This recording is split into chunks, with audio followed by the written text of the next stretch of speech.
first land. Despite tremendous hardship in being forced from here, today their community resides in Wisconsin and is known as the Stockbridge-Muncie community. We pay honor and respect to their ancestors past and present as we commit to building a more inclusive and equitable space for all.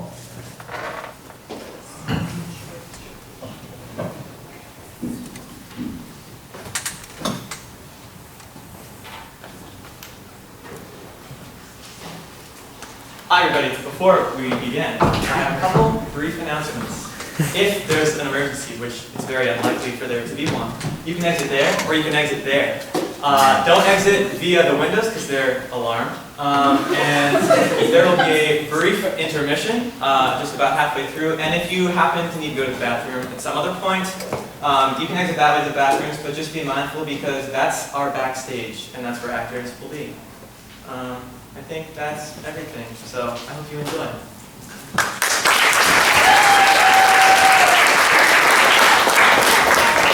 Not to delay the show any further, but I also have one more announcement at the program correction. In addition to the level that you have listed in your program, we also have Sabrina Urascu also playing violin with us.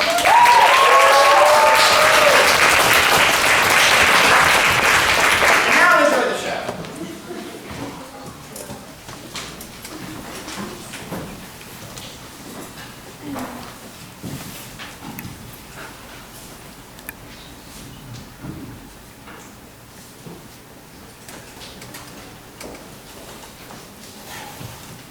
Jeeves, may I speak frankly? Certainly, sir. What I have to say may wound you. Not at all, sir. Well then... No, wait, hold the line a minute. I've gone off the rails. I don't know if you've had the same experience, but the snag I always come up against when I'm telling a story is this dashed difficult problem of where to begin. Get off the mark and a scolded cat and your audience is at a loss. It simply can't make out what you're talking about. I shall have to hark backwards and take it all in and weigh this against that. I suppose this affair must have had its inception, if inception is the word I want. At the end of July, the day I, my Aunt Dahlia, my cousin Angela, all returned from a summer holiday, living it up on the French Riviera. Righto then, begin Act 1.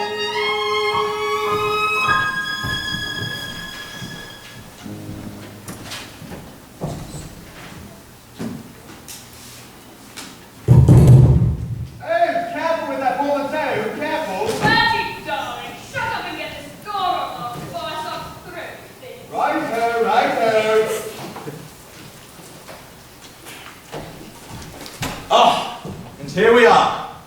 Awful good of you to help me with my luggage, old-fashioned lad. Clearly, the Riviera has made me soft. Jeeves has been keeping the place pretty tidy in your absence, I see, Bertie. As is his wont. Where is the man anyway? Jeeves! I said, Jeeves! Ah, Jeeves. Are you a sight for sore eyes? Good afternoon, sir. Welcome home. Seems ages since we went away. Win anything at Ascot? Quite a satisfactory sum. Thank you, sir. Win anything? A satisfactory sum? Oh, Mama, please, give it a rest already. She's still a bit sensitive about gambling, Jeeves, about people rush up lock at the casinos. And that's exactly the sort of thing we're not going to grant at all. Thank you very much. The poor business had to raise our chef Antoine's salary another £5 to keep him on. God bless. Amen. Yes, all well and good. But if after that I sidle over and tell him I've racked up a mountain of debt playing the cards at Cannes, there will be a divorce in the family. Oh, speaking of the devil, and the devil shall appear. That must be Papa now. Oh, good. And Hildebrand's with him. Don't we Hildebrand? A fiancé, us, you were at school together. The fiat? Oh, old Tuppy, you mean? Oh, Tubby, indeed. I can't wait to tell him about my shark. God, you look still about that blasted flatfish. Just try convincing Tubby you were jumped by a shark with that, and he'll laugh you out of London. Mama, please. How often do you think a girl gets snapped up by sharks in her life? I've got to enjoy the attention while I can. Besides, he's in no position to laugh. He's wearing the most outrageous hat right now and makes it look like I went pegging knees, the poor thing. What a scream. Is that so? Tubby! Oh, Tubby, it's so good to see you. I have the most thrilling story. You're simply not going to believe it. Sure I won't. Well, you foul young blot on the landscape. I suppose this is good riddance and goodbye. We really must and have a stay at Brinkley Court in the fall. Tom's having all the windows barred to keep out burglars, but other than that, it's idyllic country charm, and Anatole's cooking as far as the eye can see. Wild horses could not keep me away, Aunt Dahlia. It sounds like heaven. Dahlia, for God's sake, hurry. Every minute wasted here is another pence wasted on the cabbie. Coming, Tom, coming. Well, cheerio, Bertie. Toodle. Sir, Ah, Jeeves, what's news? Anybody really phoning or calling or anything during my absence? Miss Finknottle, sir, has been a frequent caller, but Miss I... Finknottle? Yes, sir. You don't mean Gussie Finknottle? Yes, sir. But Gussie Finknottle's not in London. Yes, sir. Well, I'll be blowed. Must have been 5 years since she was last in town. She's always preferred to stay glued to the country, surrounded by newts. Sir? Newts, Jeeves, you must have heard of newts. Oh, yes, sir. Aquatic members of the family Salamandridae, which constitutes the genus Mulger. That's right. Gussie's always been a saint and dedicated her life to studying them and all that rot, but what on earth has brought her up to London? She's in love, sir. What? Sir, if I might interject for just a moment, I have some urgent news to So the news that poor old new crazy Gussie, against all ruling of the form book, has fallen in love was not enough for you, Jeeves. Well, say on. Thank you, sir. I regret to inform you, sir, that you have inadvertently left Khan in the possession of some other gentleman's coat. That, or it has been placed here by your enemies. What? Oh, Jeeves, the object under advertisement is mine. I've got it out here. And... wore it, sir. Every night. But surely you are not proposing to wear it in England? Yes, Jeeves. But, sir, You were saying, Jeeves. quite unsuitable, I sir. disagree. I anticipate great popular success for it. No argument, Jeeves. Whatever fantastic objection you may have taken to it, I wear this jacket. Very good, sir. Very good, Jeeves. A brainy lad. Certainly, on all accounts. But he has no appreciation for the finer things in life. Hello, Bertie. Oh! Why? Gussie, oh, go. What? What? Bertie, old thing, what are you wearing? What if I would... Oh, this jacket. Pretty natty, isn't it?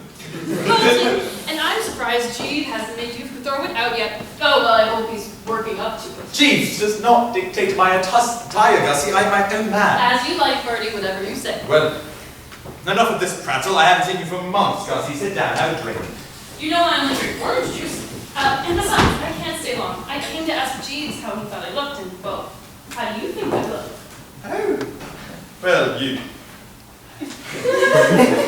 that is to say, I hear you're in love, Gussie. You too? Yes, Jeeves told me everything. Oh, I wish Jeeves wouldn't go around spilling the beans. It was supposed to be confidential. Well, I can't deny it. I'm in love. And what a woman, Bertie. I mean to say, what a woman. What's that? This love of yours is a woman. But, well, I mean, I only love... Well, then, it is a lucky thing you came straight to me. I happen to be an expert in the ways of the more pulchritudinous sex. Now sit. Oh, Bertie, I said sit. Right. The problem is immediately clear. Nobody, not even a suitor as skillful as I, could ever hope to woo a woman in scarlet spandex. I'm afraid the times have got to go. But Bertie, you don't understand. Honestly, Gussie, who's the expert here? It's as Oscar Wilde said, a matter of grave importance, style, not sincerity, is the vital thing. It's clothes that make the man as any social life can tell you. For starters, I don't even know if she would like me like that, you know. It's clothes that distinguish one as white from another And fellow. besides, even if she would, well, I couldn't work up the nerve. So my friend, fill up your wardrobe as often as you can. Bertie, for God's sake, you're not even listening. And why? Because it's clothes that make the man. That's right. The ladies will poo-poo and they style mismatch you. The lads will keep on scorn when they see your collar's torn. You left without reattention, so the style you must strike fashion. And why? Because it's clothes that make the man. Yes, it's clothes that make the man. Please do take it from me. Oh, look at this fine jacket, can't you see it's apropos? Also, yes, I must confess I was the best dressed guess in can. And why? Because it's clothes that make the man. Gentlemen will sneer if your coffee smudge besmears. All society will scoff when they see your neckties off. If you want a good impression, then it's all to do with fashion. It's clothes, clothes, clothes that make the man.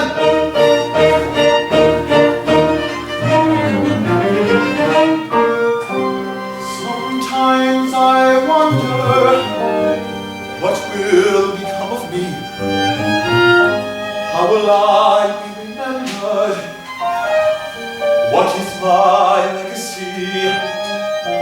Will they say, Bertie Wooster, now there was a fellow with taste? What grace, what finesse, that man knew how to dress. He'd never wore anything out of place. Will they say those things? Well, of course they will. Don't you understand? You'll grow unforgettable with clothing commendable and why? Because it's clothes, clothes, clothes that make the man. If your laces are untied, then make the rest to be tried. If your cufflinks are askew, but your Croatian navel skew. If your back is not confusing, and your hair's got no reason, and your waistcoat's out of season, they say to a piece of beating, and your carnival's not squeezing, and your countrymen are squeezing, your outfit's lost their reason, and it's time to know the reason. And why? Because it's clothes that make the man. So you can wash your face and comb your hair and brush your pearly whites. Bathe and shower daily and sleep long and wrestle nights. But it's simply not enough to keep your body slick and smart. Boom, boom, boom, boom. You must remember that it's clothes. I mean, goodness knows it's clothes. It's clothes, clothes, clothes, clothes, clothes that make the man. You should give me a machine.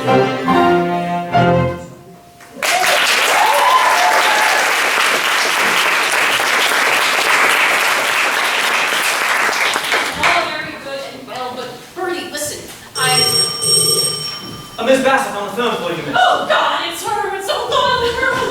Hello, Madeline. Bessie? Oh, you darling thing, hello. I hope you don't mind me calling you up like this. Your club told me where to find you, and... I say, that sounds like Madeline Bassett. It is Madeline Bassett. You don't know her. Oh, certainly I know her. We were at camp at the same time. Jumped it up quite a bit down there. Hello, Madeline. Hello? Oh, but that's not Bertie Wooster, is it? Oh, it is. How are you, old girl? Recovered from the Riviera yet? Yes, thank you. Now, how queer this is. I didn't know you and Gussie were friends. The oldest and the dearest. I did not know you and Gussie were... friends! Either, I must say, small world, isn't it? It certainly is. Madeline! Oh, but I better get going.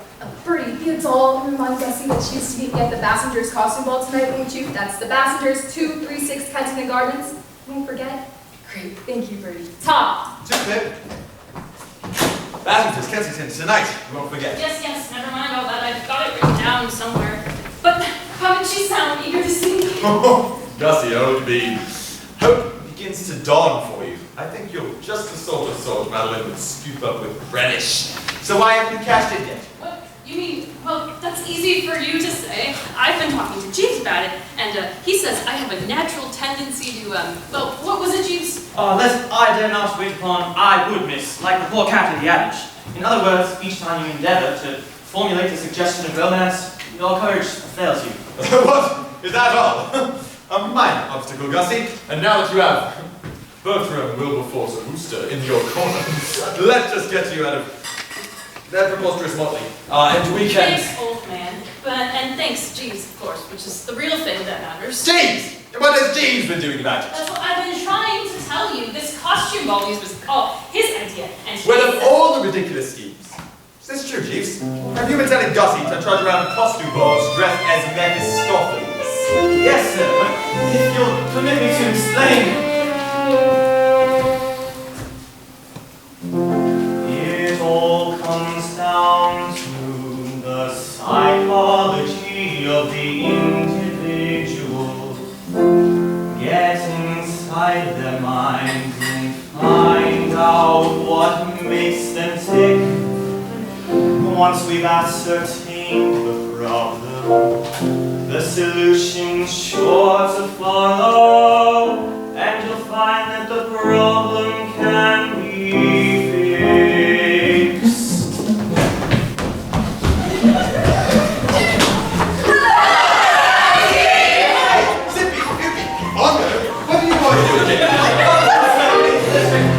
You see, as of late I've noticed your friends tend to seek my guidance. They think I know what's best for them. As indeed you do. Who am I to dash their hopes? Fortunately I know the ropes of simple humanist psychology. You know the boys just come to me for advice.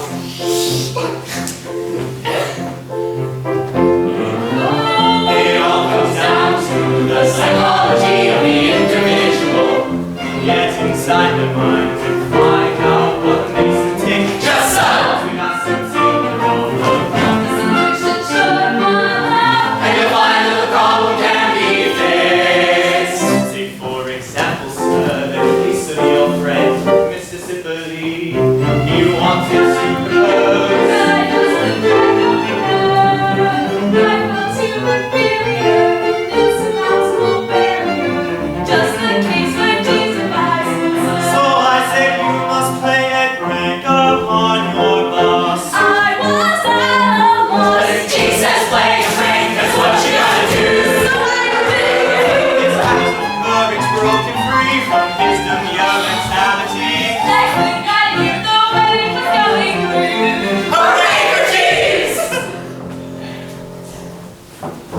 Jeeves.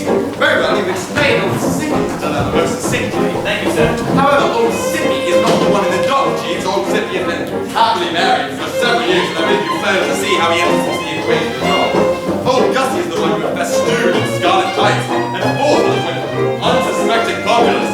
And I'm still waiting for an answer as to why. I beg your pardon, sir. I assume that the connection between the two cases elucidate themselves. Mistake not will suffer, sir, as was specifically from an inferiority complex that hampers her sense of proposal. Therefore, as to Mississippi, mistake not requires emboldening. Emboldening? Yes, sir.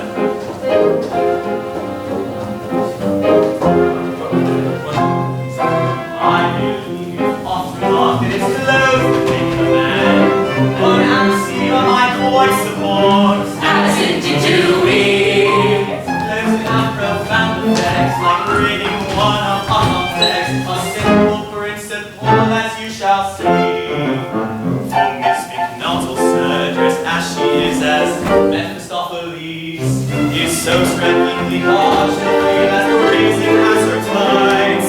She'll be filled with confidence and lose her novel diffidence. As we can only hope she does.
taking on friends' advice and don't go within a mile of this thing. But it's my last chance of seeing her, and her mother's dragging her off tomorrow to stay with some friends in the country. Besides, you don't know that Jeeves' idea won't work.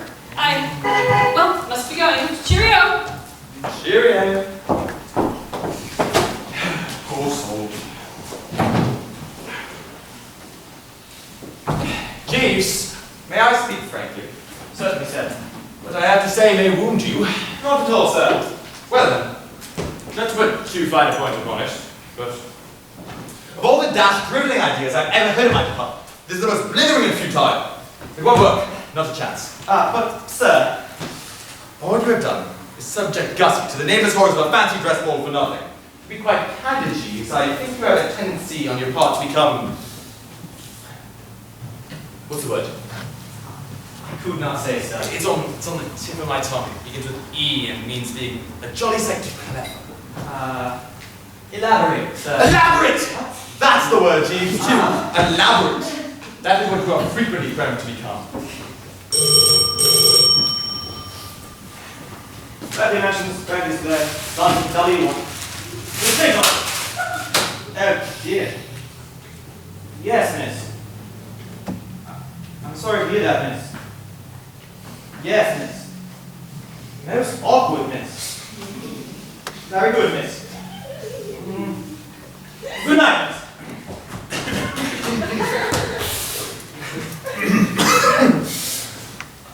Is Gussie enjoying the ball, Jeeves? No, sir. It seems that Miss McDonald has forgotten the address as to where the costume ball is being held, along with the invitation and her wallet.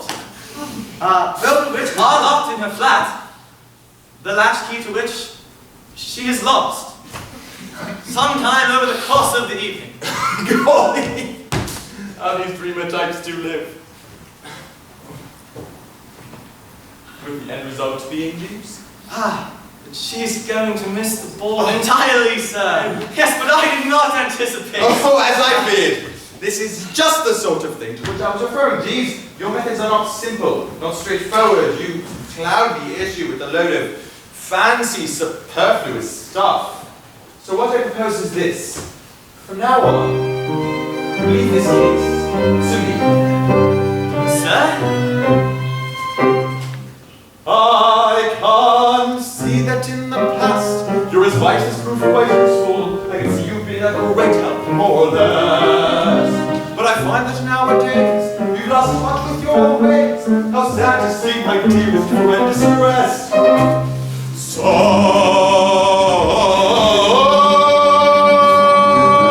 here's what I suggest, Jeeves. Let's get to scratch, Jeeves. But the land is keep our watch.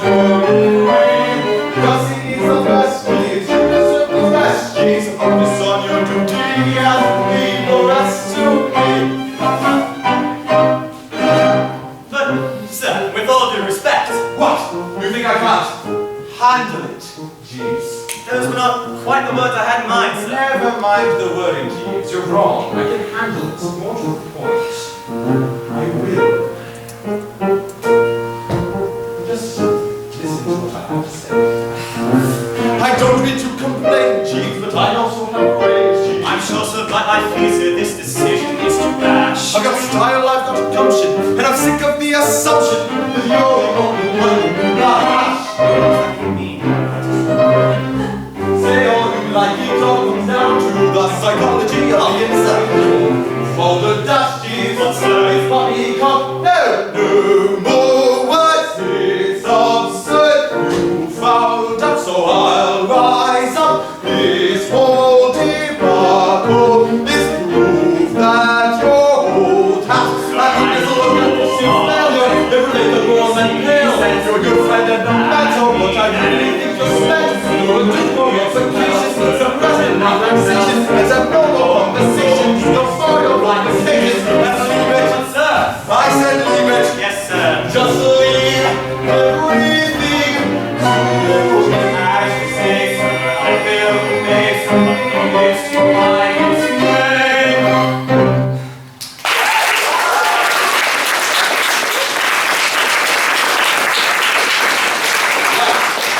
After that settled, I'm off to Punk Kristen's birthday party. I will be wearing my white mess jacket, Jeeves. And I expect it to be one long scream from start to finish. Screaming will undoubtedly be involved, sir. It was a great success when I wore it in Cannes. Ah, the code of continental casinos is notoriously lax, sir. Beautiful women kept trying to catch my eye. Presumably they thought you were a waiter. Stop it! Stop it! Stop it.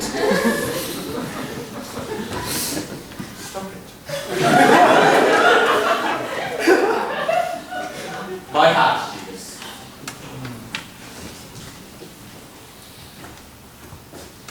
Here you are, sir. Right, well. Tickety-tonk. I needed to sting. Very good, sir.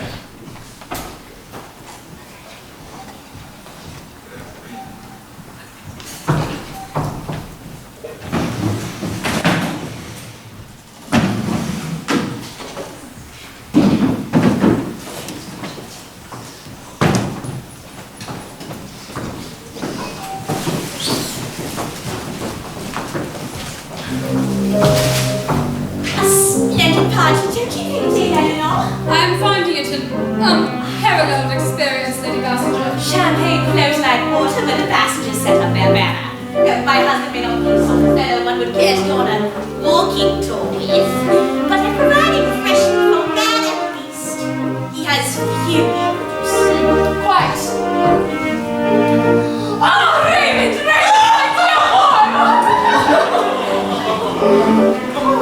Lady Passenger, allow me to present one of my dearest friends, Raymond Blythe, the orator. The pleasure is mine, Mr. Blythe. Pleasure? Pleasure? Pray do not do me the dishonor of condescension, madam. I cannot find anything pleasurable about the depraved degradation inducing that this costume represents. Drinking, carousing, all pretend sinks deeper and deeper into me. You, madam, are a mad emperor who would feel while sliding back. The smiling prince who seals his alley while the red death looms in the offing. Yes, thank you. Isn't he a dear? More than just dear, Eleanor, dead serious. Why you should have heard the force that I thought it was overwhelmingly expressed at our last meeting when I suggested the humble proposition that we drain the English Channel, thereby preventing any more dirty illegals from sneaking on board pristine shores by boat. That idea alone, friends, that idea alone nearly tripled my roommate's membership. Oh, and rumor has it we may even have a fourth John R. Ranks tonight. Thank you. Care to donate to the cause? Oh, thank goodness. Herbert's fallen asleep in the ham sandwich again. Have to excuse me, friends. Enjoy the ball. And are you enjoying the ball, Eleanor? Not in the slightest. Oh, I long for the open green patch of light on the walls, Raymond. The lush estate of my ancestral seat. Anything but this interminable traipsing about in this blasted metropolis. But Madeline insisted. Madeline. What's that? Just a sneeze. My allergies are particularly acute this time of year. But as you were saying, Madeline, where is that vision of loveliness? Sitting over there, moping.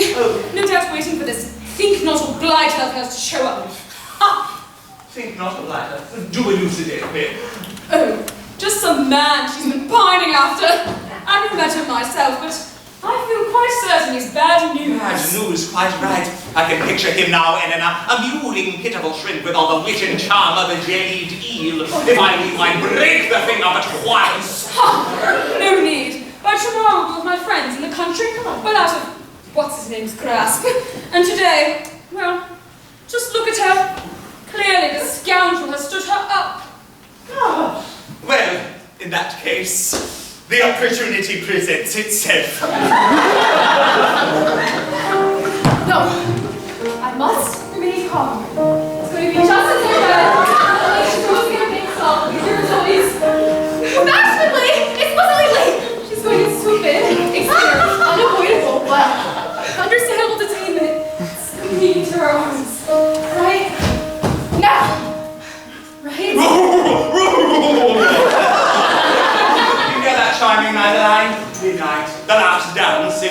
Still looking for a partner.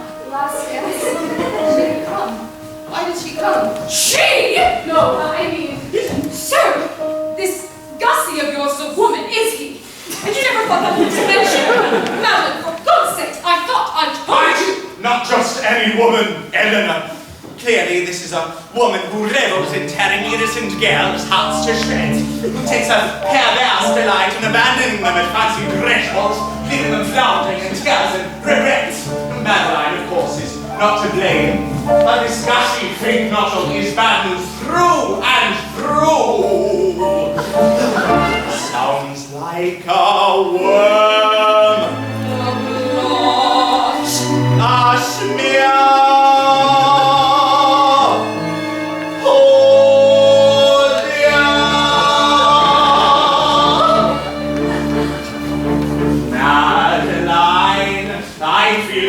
As I see tears flowing from you, I pray, but really you mustn't weep, do take it from me. There are still plenty of fish in the sea.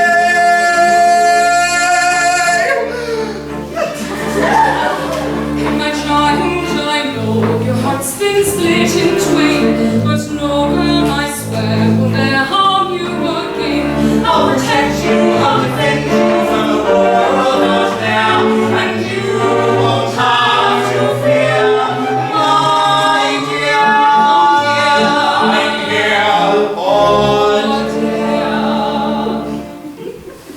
And it be so, has Gussie forsaken me, and yet how can I know? I could be mistaken, there must be a reason that she didn't show. There is still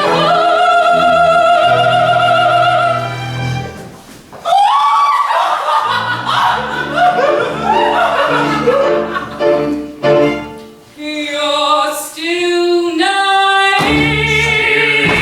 innocent. She will just save you if you let her bring your heart. Wrong, Jussie's not like that, she's good. They're all the same, either dull or lame. You need a man who's loyal, handsome, strong, and smart. And where is she supposed to find a man like that, Clive?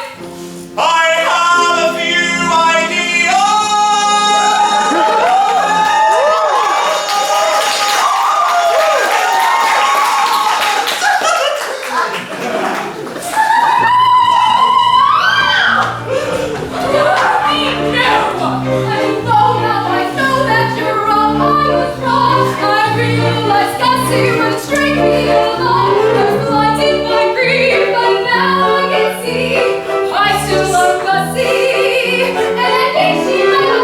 She's dangerous, she loves me. All wrong for her. She loves me, she loves me, she loves me.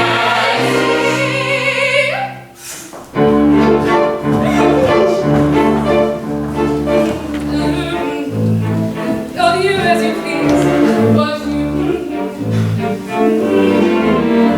she will cast you aside when she finds you a whore. I have seen too many like her before. Baby, you're right. She's upset. She'll get over it. In time, she'll realize it's all of her own good. As long as I live, I swear I'll shoot her from home. She should look for a man with a little water. I will care for her, I'll be there for her, for as long as I'm near. Our worries will all disappear.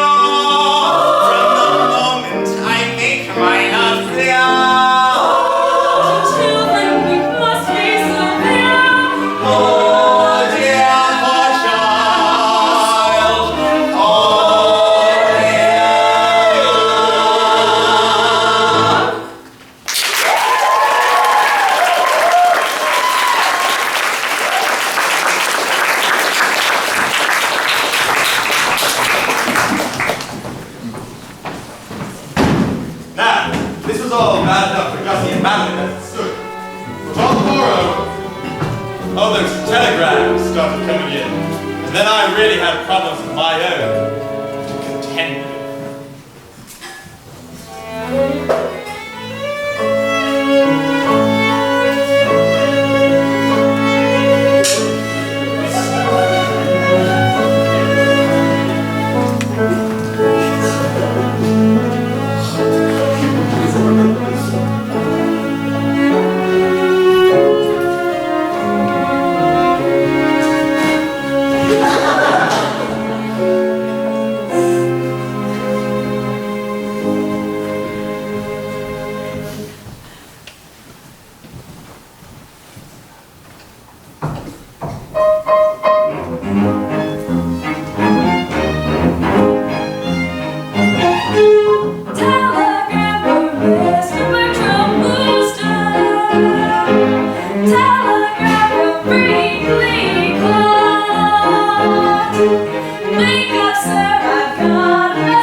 Don't make me repeat myself, you maddening half-wits. Come at once. Love, Travis.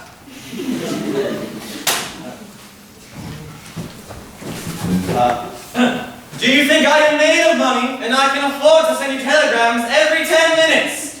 Stop being a fathead and come at once, or you can expect an aunt's curse first post tomorrow.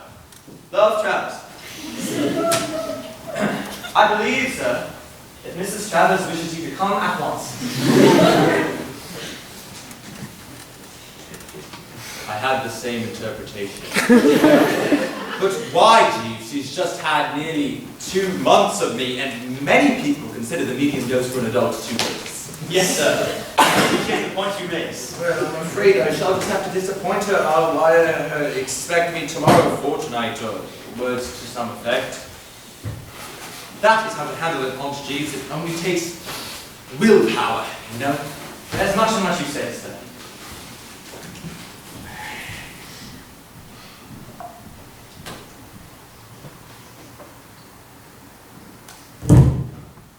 That my tea, Jeeves? No, sir. It is Miss Travers. Wake up, Bertie, old ass! Don't please me in that obscene way. You look positively loathsome. Well, don't just sit there. Get up and dress. Oh, darling, what is all of this? It looks like tea to me. Not the contents of that cup. Oh, this you're barging in and telling me to get up and dress. I barged in, as you call it, because my telegrams seem to have produced no effect. And I've told you to get up and dress because I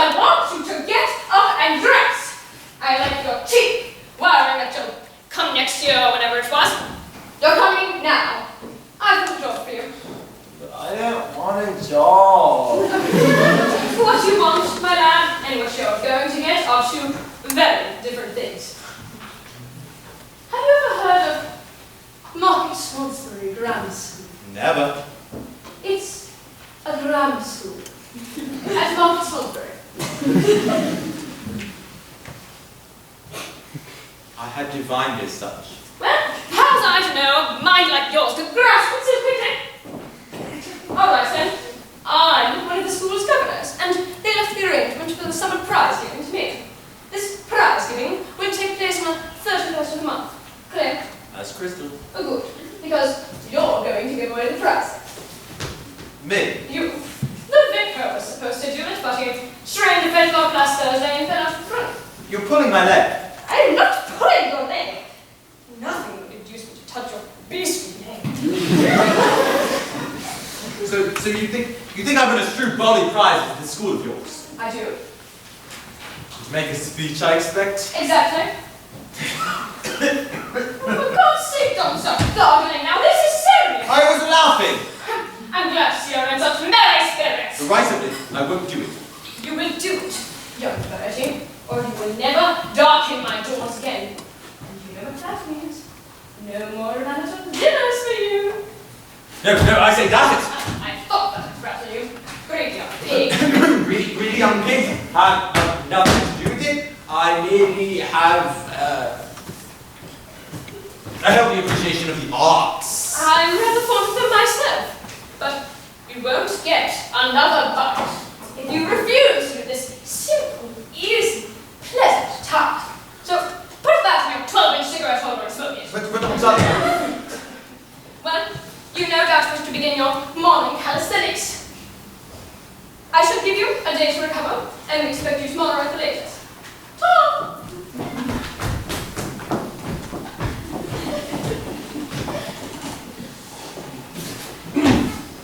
Miss Finkel, to see you, sir. Jeeves! Is this a time for fake or any other kind of nottle? But, sir, was it not your intention to advise Miss Finkel along her affairs? True. All right, bring her in. Very good, sir.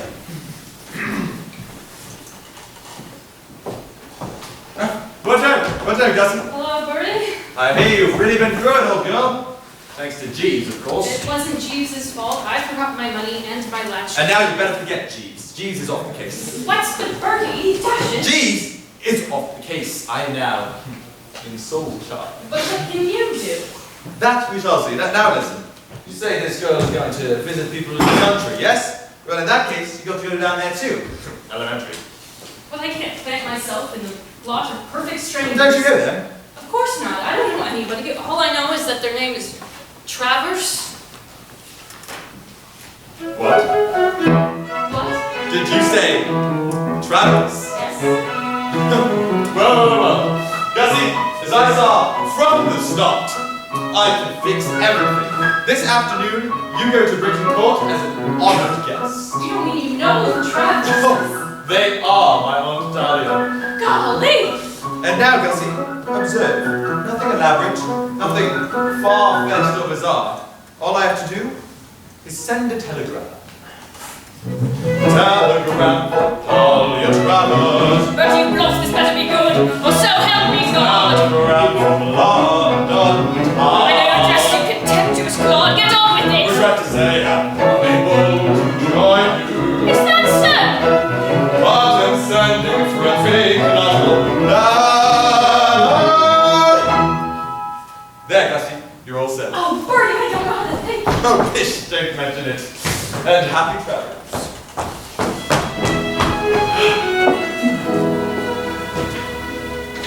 Simple, you observe, Jeeves.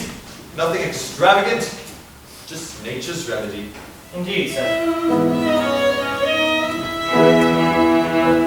Now you see my sagacity would pay for you to study my tactics. It all comes down to basic psychology to unite these lovelorn romantics.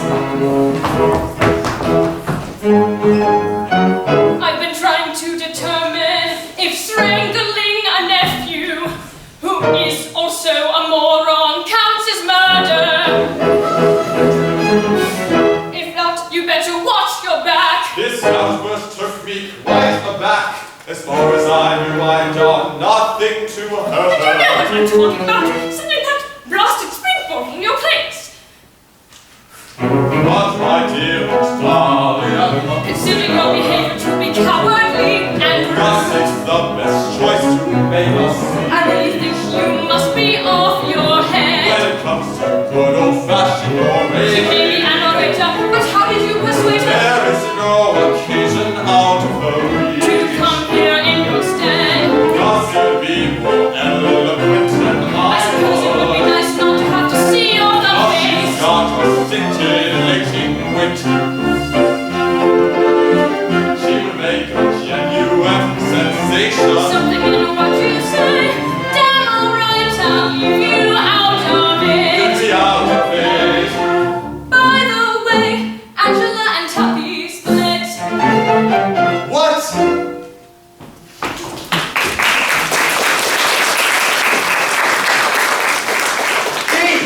Jeeves? Sir? My conscience is in Angela and young Toppy Glossop. They've broken off their engagement. Gosh, I wonder what their row was about. I could not say, sir. Of course you couldn't. Don't be an ass. No, sir. Angela and Toppy. They seem the closest paper in the wall. Life is full of sadness, Jeeves. Undoubtedly, sir. Well, this means we shall have to go down to Brinkley after all. Aunt Dahlia must be at Twitter, and my place is by her side. You'd better pack now and catch that 12:45 train with my luggage. I will follow with the car. Very good, sir. Right, so Jeeves.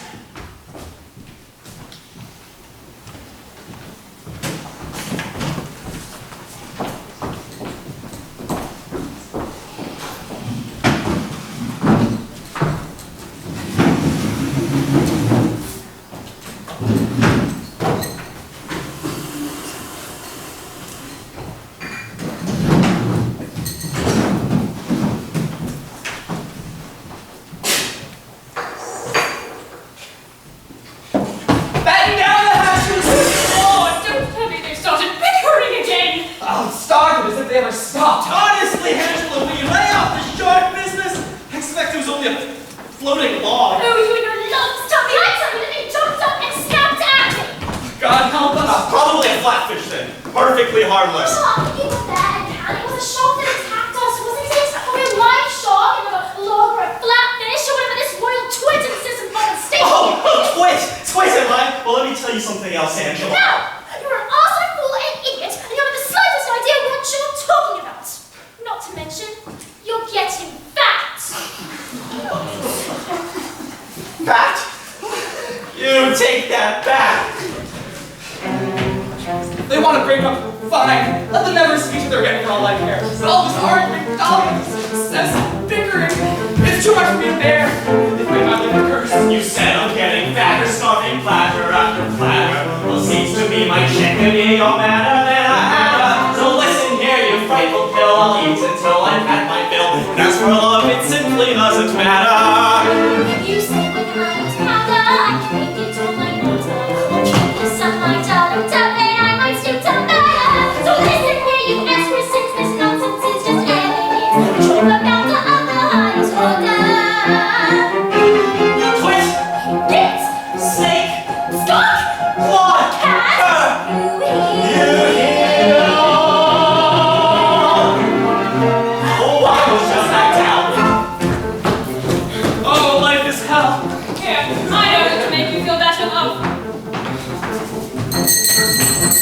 Anatole! My ears, my head, the pin. Wait a minute. That is Tom, you can take it. Oh, Anatole, come in. Hi, my sisters, madame. I just wanted to go over our dinner plans for tonight. What's the menu to play? Ah, of course, madame. To begin, I've got to be like, consommé à bon maman. Well, of course, my heart is so feed à la crème d'hiver in a sauce of crayfish. With crab or mussels? Both, madame. Both. Yes. And for the entrees, well, I could not decide between mignonette et poulet petit Dio. Or to prendre foie gras au champagne. Or Timbaldero de Toulouse. So I made them all. No! Accompagné. Naturellement. Une salade au dive de céleri, frites à la rossini, on the spirit à la mestinouette. And for dessert, and greatest of all, the plum pudding. Bravo, Ladisol. You've outdone us again. Bravo. Yes, that sounds very good in my book. Good? Guess I do it all! Only good! You went good, as in marvelous, Ladisol, as in what? How would you? We matter! Really good! Yes, darling. Thank you. You always know just what to do. Don't I just?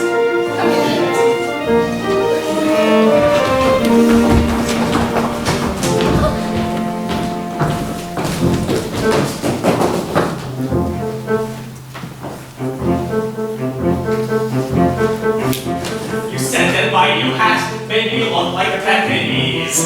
Tell the truth, it looked untrue. Less of that if you please. I'll speak my mind. And I will too have nothing to do with you from here on out. We're better enemies. You said my toast to me about that sharpness.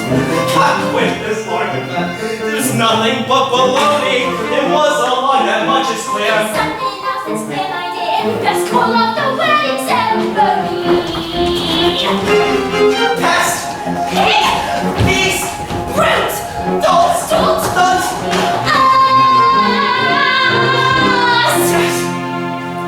What did you call me? I said, you are an ass.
Salisbury Grammar School is here to see you, ma'am. Last! About this infernal prize giving, I expect. Tom, if you don't mind.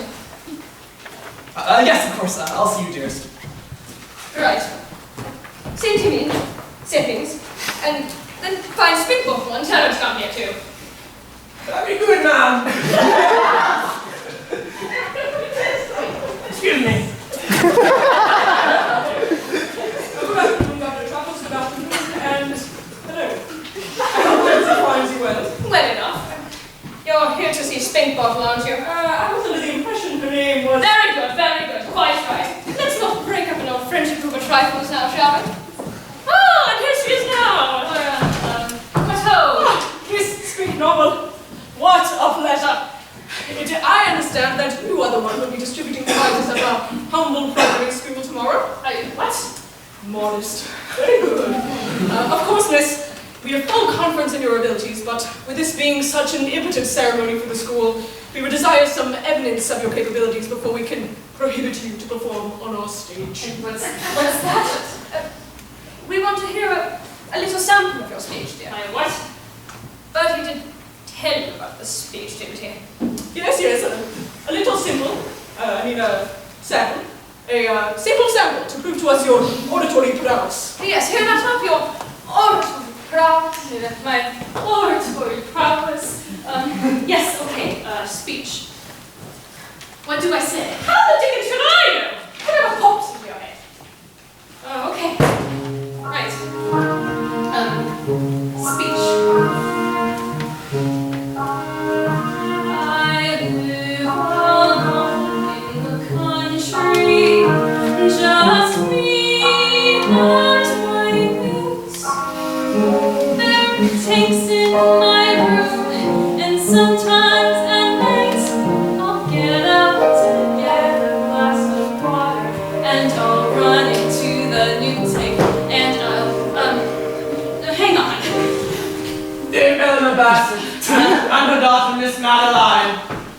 Ah, Mrs. Travers. A pleasure, as always. Not now, Bassett, not now. Young Gussie here is giving us a sample of the marvelous speech she's prepared for tomorrow's ceremony, so don't interrupt. Gussie Helen. Young Gussie. Eh? As in Gussie Vic? Not, eh? So, Now, carry on, Spinkbottom. Continue, you were telling us about your insomnia, have you? My insomnia? Yeah. Or rather, no,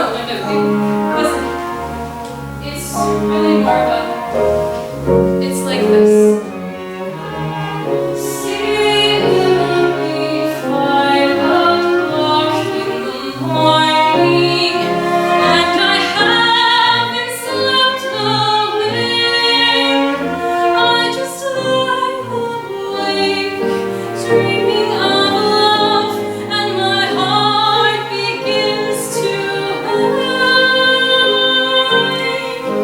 And then I pray to the stars above, and they answer my prayers, 'cause I found you, and then I knew that life is beautiful.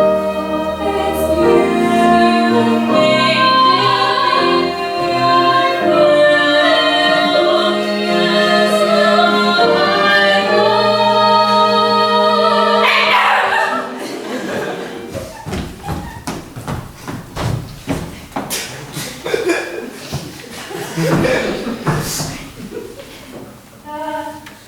life is beautiful. Madeline! Madeline, wait! where? So this flashy, stammering nincompoop is the one you don't pass on prize at your precious little grammar school. I'm afraid I can't think very highly of your assessment. Oh? Well, I, for one, have full faith in her, just as I have full faith in her abilities to pull off this blasted speech. Bravo. And would you be willing to bet on it? That all depends. What sort of bet? Just this. Arrange things for my dear friend, Raymond Blythe. Perhaps you've heard of him? Orator extraordinaire, champion of the Moralist movement. Arrange it so he makes the opening speech at tomorrow's ceremony. Your pink novel can still pass out the prizes and all that rot. Just let Blythe have his say. Then it's simple. Whichever speech is best received is the winner. Like we're going to expose our students to the blithering ideologies of that conservative chucklehead. Well, the point is moot anyway. I don't have anything to bet against you with. Because you've gambled it all away, I expect. Oh, yes. Madeline told me all about your trip to Cannes, your little excursions to the casino. Don't worry. I know how much you love it. No, that's gambling, and I'm not about to tell them anything. Not yet, anyhow.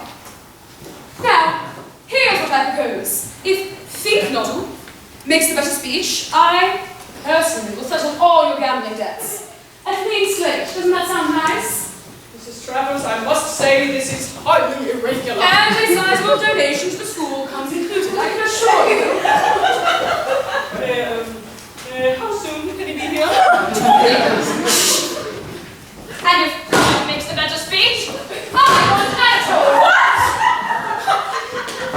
You heard me. He's one of the best chefs I've ever met, and I want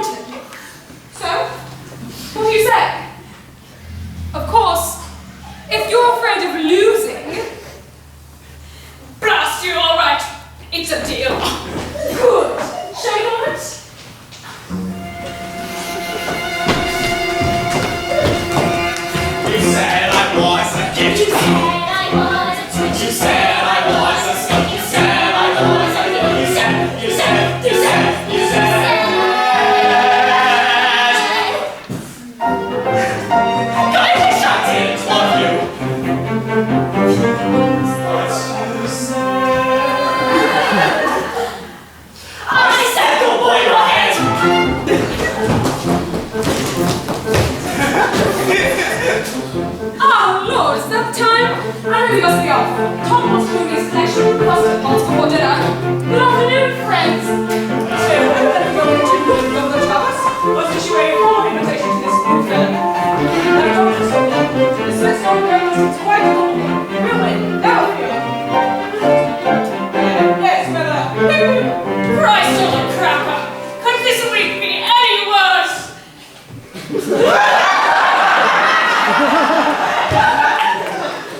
Never fear, old flesh and blood. I've come to save the day! It's cat!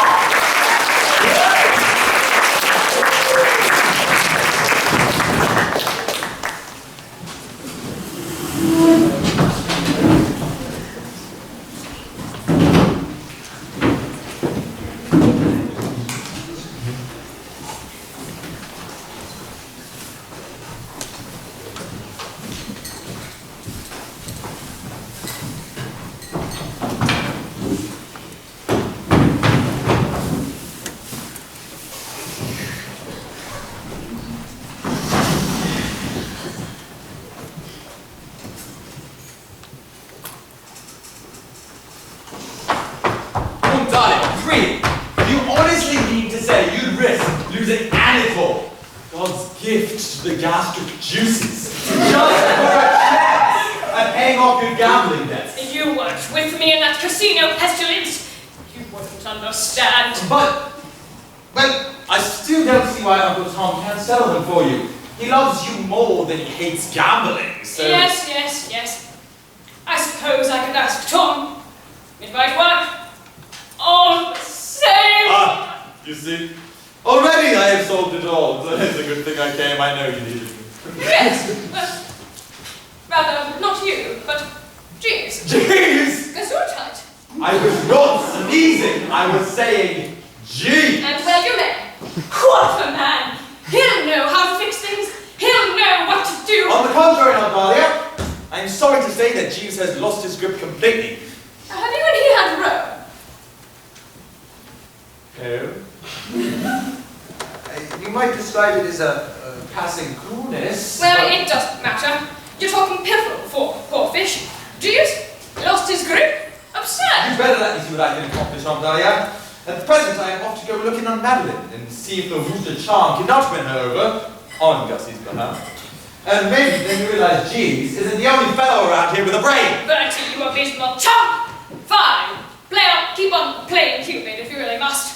Just know that you're only going to make things 20 times worse!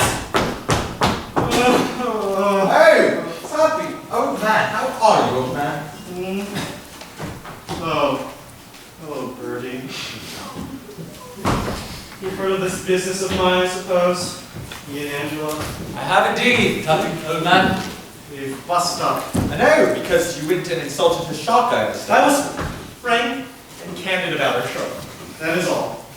Who did you hear from? Aunt Dahlia? Well, I suppose she cursed me properly. Oh, in fact, she was, I thought, singularly temperate for her language for a woman who once hunted regularly with clubs like the corn. All the same. Well,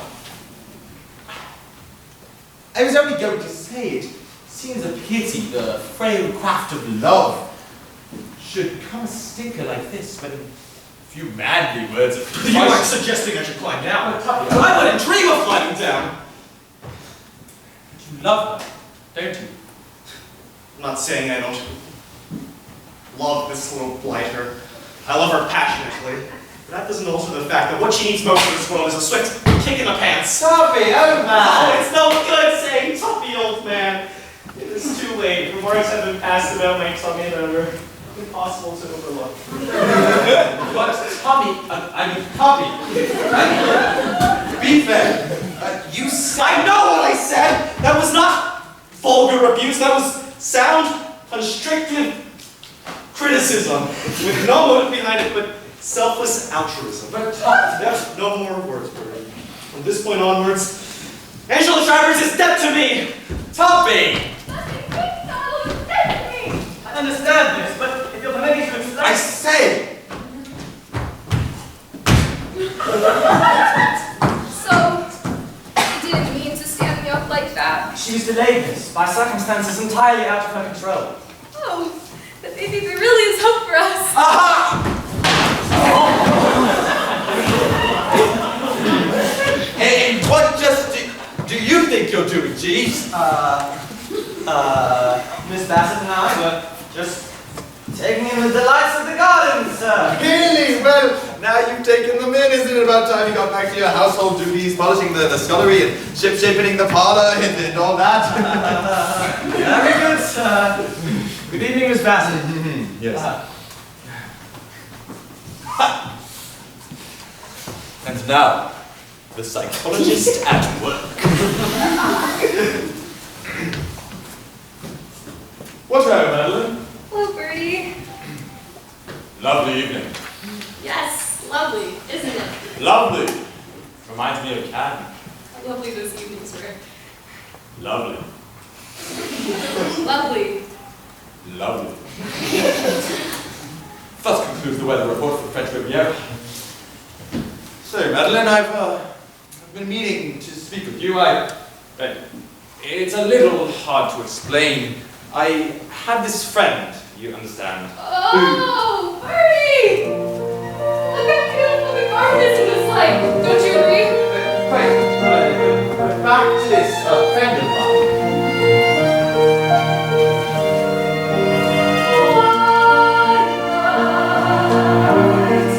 Where everything seems magical,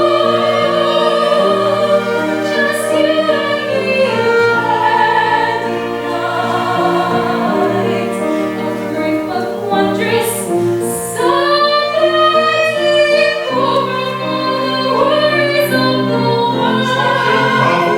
Is there something I must The vagaries of life. Come to mind, I have some feelings Yes, to for the betray. pure and peace amidst the elves as we listen to them through the table and the fire. I think those are crickets, actually. Oh, that's pretty look.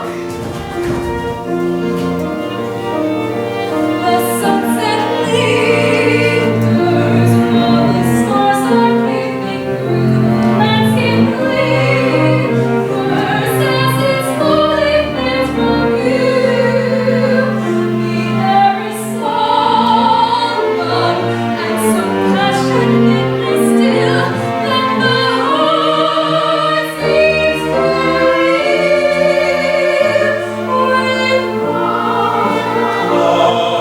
Speaking of Oh, look at that star above! that on high. Don't you think that the stars must feel alone?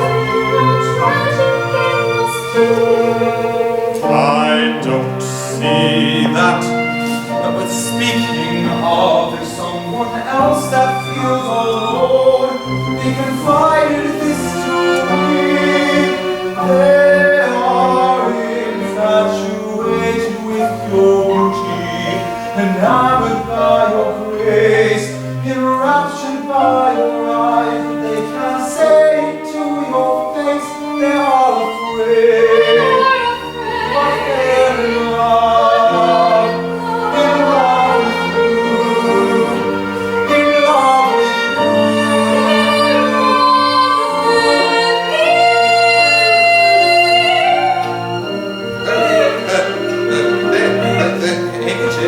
Bertie, I had hoped the twilight might have dissuaded you from your mission, but I understand love is not to be. Rather. Of course, I always expected this. Ever since those days, you thought that you'd stand and stare at me without speaking a word with all volumes in your eyes. What?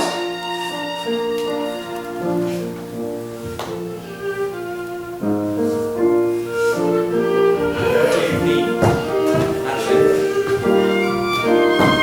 I know what you are trying to tell me, but I can never marry you. It breaks my heart to treat you thusly. I am sure your love is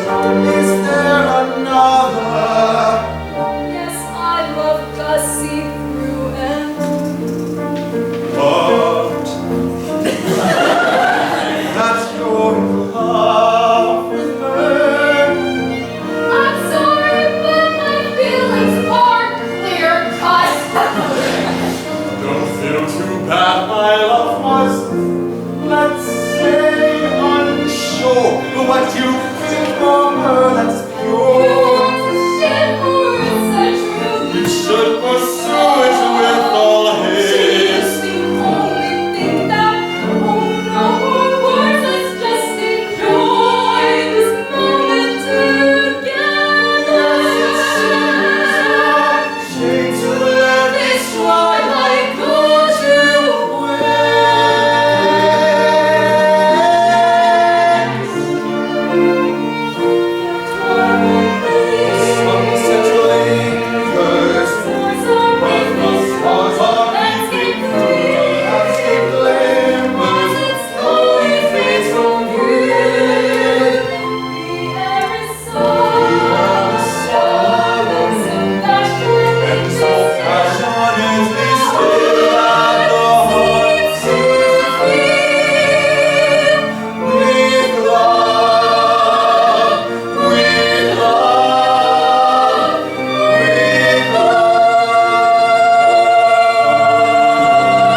Here comes Gussie Ficknottle now. She will look after you.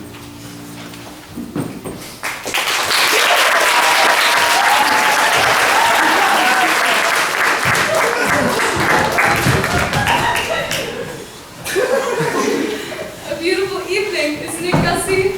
The sort of evening where fairy princesses call upon their gentle throngs for a twilight jamboree, and young people's thoughts turn to dreams of love. Yes, rather, you know, Madeline, it's rather lucky I ran into you. There's something I've been meaning to ask you. Or rather, something I've been meaning to tell you. Or no, to ask you. No, something to tell you. Something to ask you and something to tell you. How funny you are, Gussie. What is it? Yes? You, Go on. do you know how the male newt proposes? He stands in front of the female newt and vibrates his tail and moves his body in a semicircle. Like this. That's how I would propose. Yeah, yes. If I was a newt. Augusta, you aren't a male newt. I wish I was. No, I mean, I would propose to the woman I love in a second. Gussie, Pardon me, ladies. I'm not interrupting, I hope. No, Mama. This call was just the... Good! On your way then, Miss Finknottle. I would like to speak with my daughter in private. So, still mooning over the newt fancier, I see. Why not? I love her. You don't. But You can't. The folly of youth. what if she loves me? Oh, and what if she does? Then why hasn't she said anything? Why hasn't she made a move, given a sign, given any indication that she's like you? Oh, maybe, Madeline, you are simply projecting your improprieties onto the targets of your misguided desires. It isn't healthy, dear. I'm worried for you. Mom. Perhaps it's my fault. Perhaps I should have nipped these fantasies in the bud when I had the chance. But you are still my daughter, and no daughter of mine is going to bring shame to herself by acting like something out of a trashy romance novel. And why not? Why can't life be something of a romance once in a while? Because that is not the way the world works. I'm just trying to keep you safe, Madeline. I'm just trying to protect you. Yes, You know that. Good. Now, go in and get ready for supper. By the by, I was thinking of asking Raymond Bly to come down here for a visit. No objections, I hope. no, Mom. Just as I knew would happen, just as I feared, I did.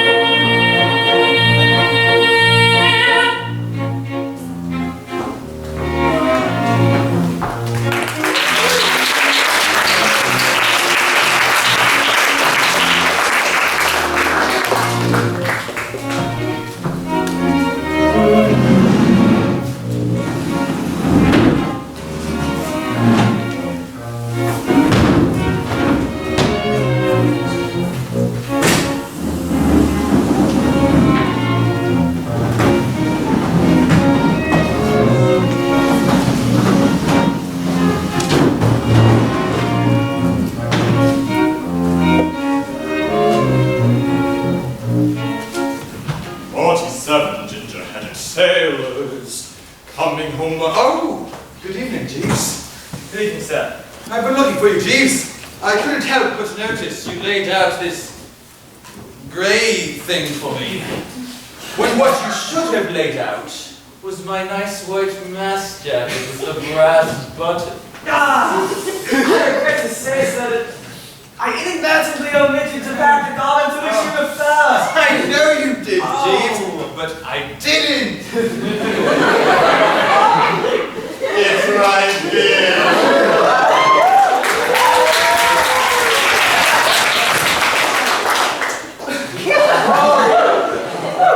Very good, sir. Well, on some more important matters, the rift between Tuppy and Angela, for one. Yes, sir. Opinion in the servants' hall is inclined to take a grave view of the situation. And you think, no doubt, that I shall have my work cut out for me? Yes, sir. You are wrong, Jeeves. I have the thing well in hand. You surprised me, sir. I thought I might. Have you been gnawing on the thing at all? Oh, yes, sir. It occurred to me that a reconciliation might be effected by appealing to that instinct which prompts gentlemen in times of peril to hasten to the rescue. Don't tell me. You were contemplating descending to the old "he saved her from drowning" gag. No, sir. But the thought crossed my mind with a sudden fire alarm in the night might... What in, Jeeves? Well, No, sir. not a bit like I fancy, sir... No, Jeeves! No more, let us drop the subject.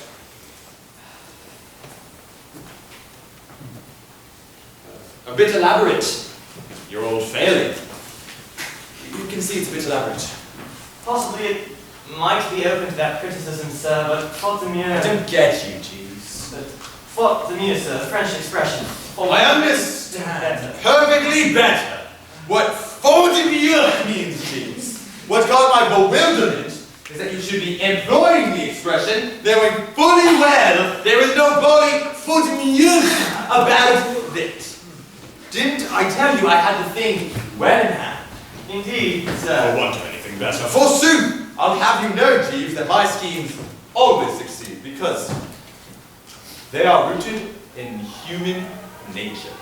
Indeed, sir. They're simple, not elaborate, and furthermore, based on the psychology of the individual. Indeed, sir. Jeeves, don't keep saying indeed, sir.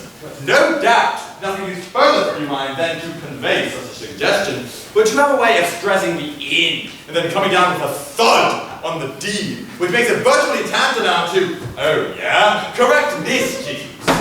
Oh. But soft.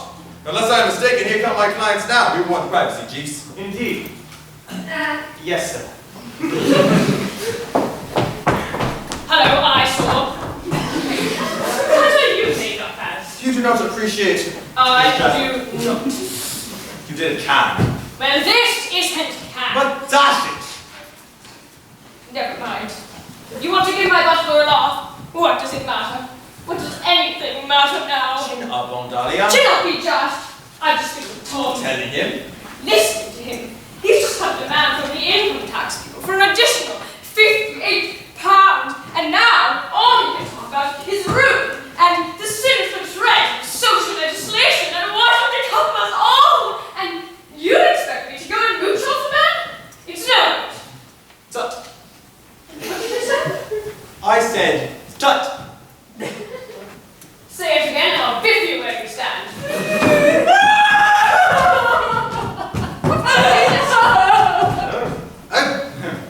Tears of happiness, no doubt. I've been setting her and Gussie up. Good Lord, that explains it. Christ, another one!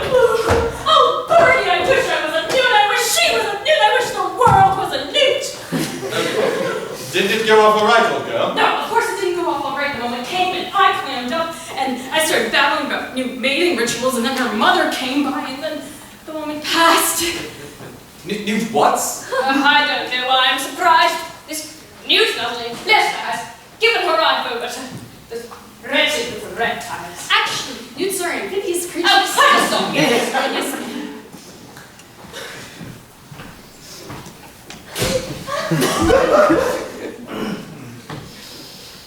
Hello, all.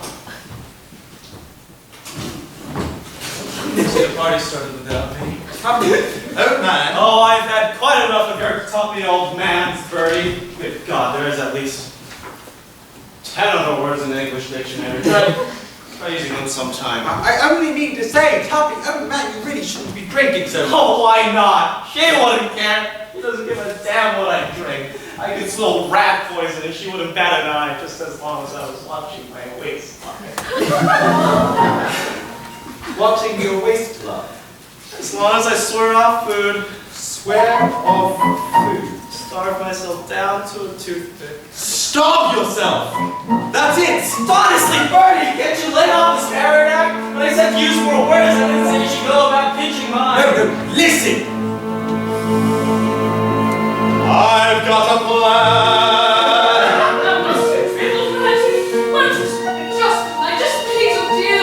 I am not dribbling. I understand. To a man of your high standing, I know what counts as dribbling. Aunt Dahlia, please. It's all right. Have no misgivings. This is the real Tabasco. Just follow me and I'll pull a happy ending from out of this fiasco.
What don't we do?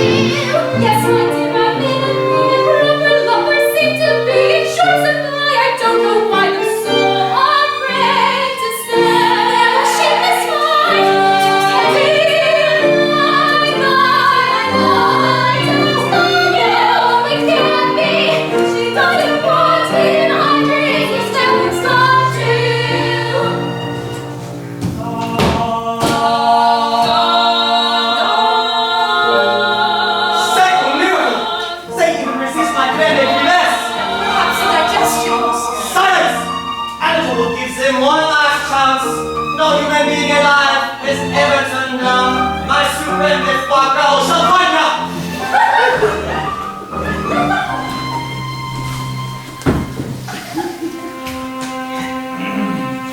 Well, I The sister was, I am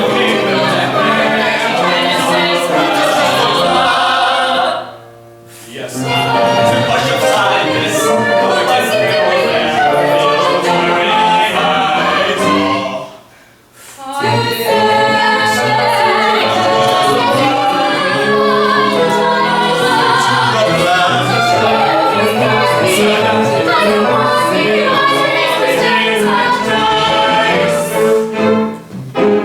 God, this is unbearable. What God, this is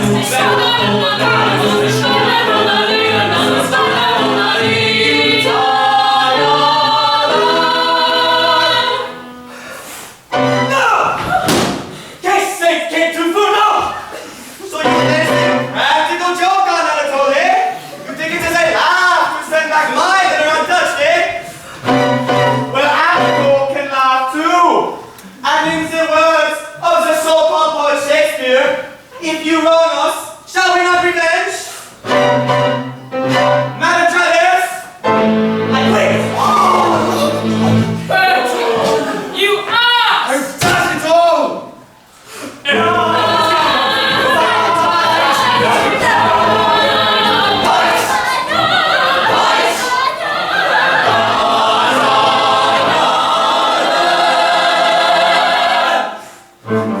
Act 1!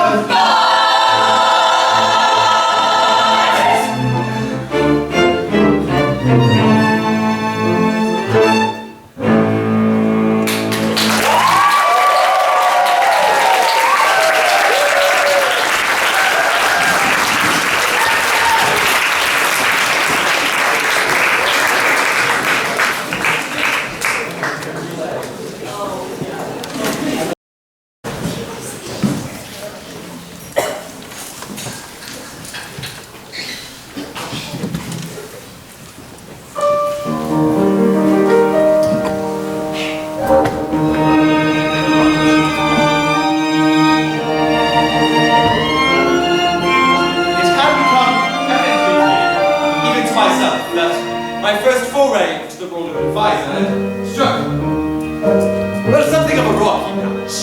As we would soon discover, Madeline, Angela, and Uncle Tom were all too invested in their private struggles to notice their respective loved ones' gastronomical sacrifices.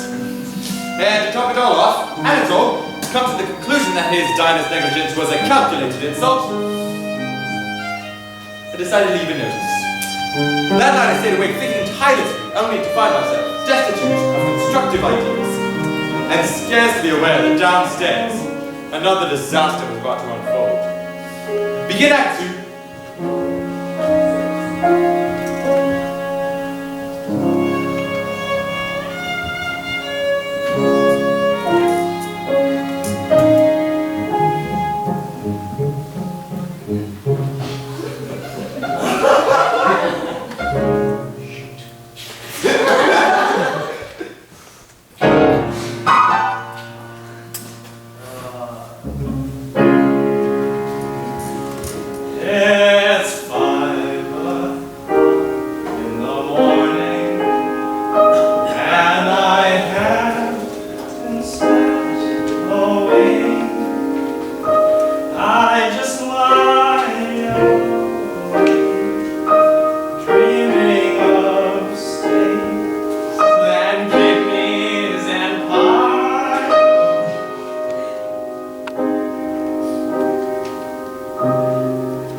like that. You know, now that I think about it, Angela, maybe it was a shark that attacked you. I'm surprised there wasn't a whole platoon of them. I'm surprised you could even go near the water without hordes of them throwing themselves at you expressly for the purpose of throwing you off your paddleboard. Really? There's nothing I forgot to mention, Mr. Yeah, what's that? What's that? What's the use? No.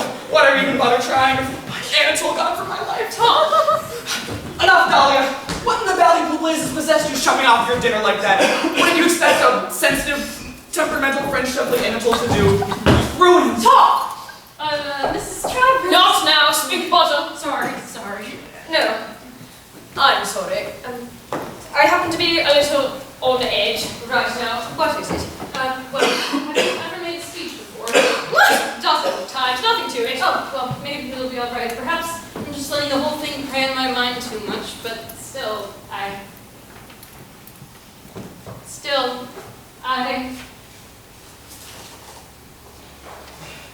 yeah, still thinking about that speech and how hard it's gonna be.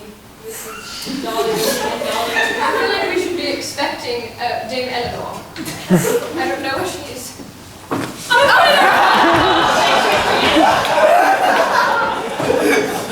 afraid I have some bad news, Mrs. Travers. Lord, I'm a duck watch now. What are you doing with Anatole? Isn't it obvious? I've hired him. You what? Something, Mama. After I gave notice, Madame, Dame Eleanor was kind enough to offer me a position at her home. Anatole.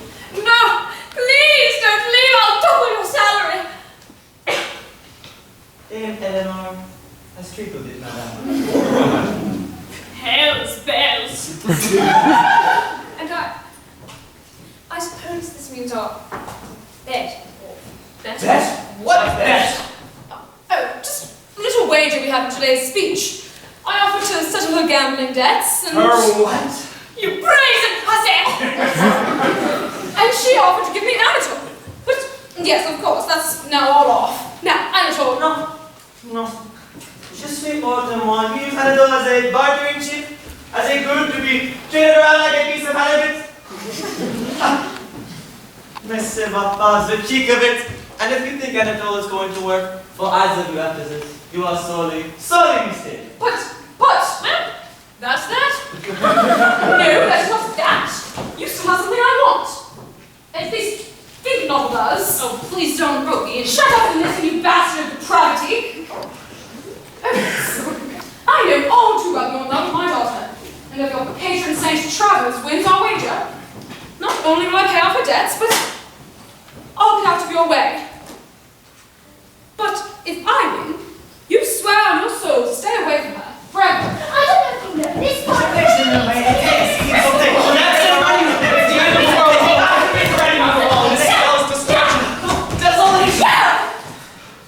Do we have a deal? Think not all. Yes. No.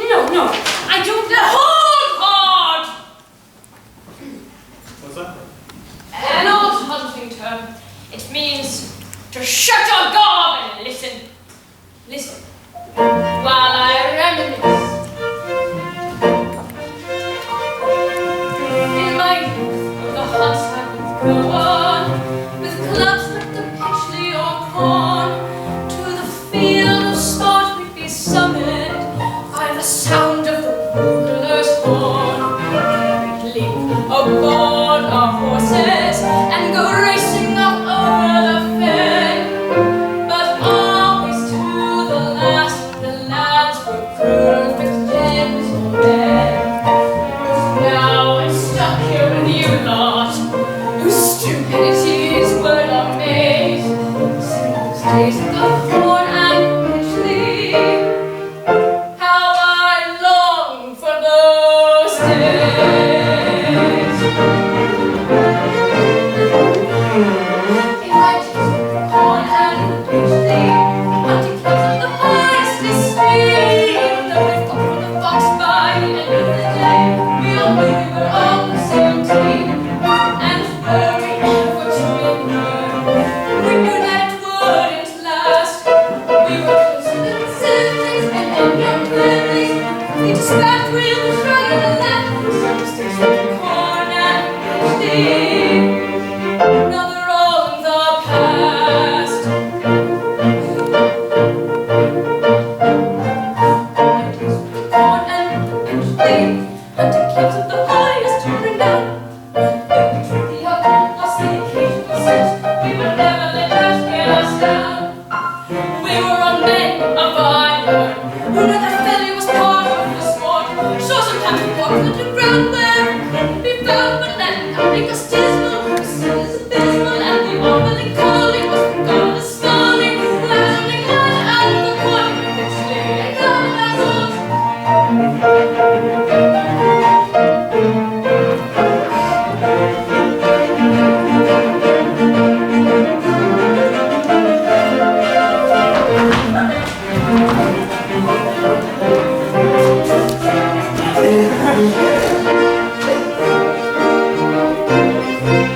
Name it. It won't take long. You know that path that runs past the gardens and into the kitchen garden, past the greenhouses? Get a good, stout piece of rope and go down that path till you come to the pond. To the pond? And Right. look around until you find a nice, heavy stone, or a fairly large brick would do. I see. Stone or brick. And then? And then I want you to fasten the rope to the brick and tie it around your dead leg and jump into the pond and drown yourself. Say, you seem pipped with me. Yes! Who was the arse? Who was the chump? Who was the dithering idiot who taught me to turn you away by dinner? Anatole, gone like the dew off the petal of a rose. All through your agency. I am livid. I'm sorry. I was only acting for the best. Next time, try acting for the worst.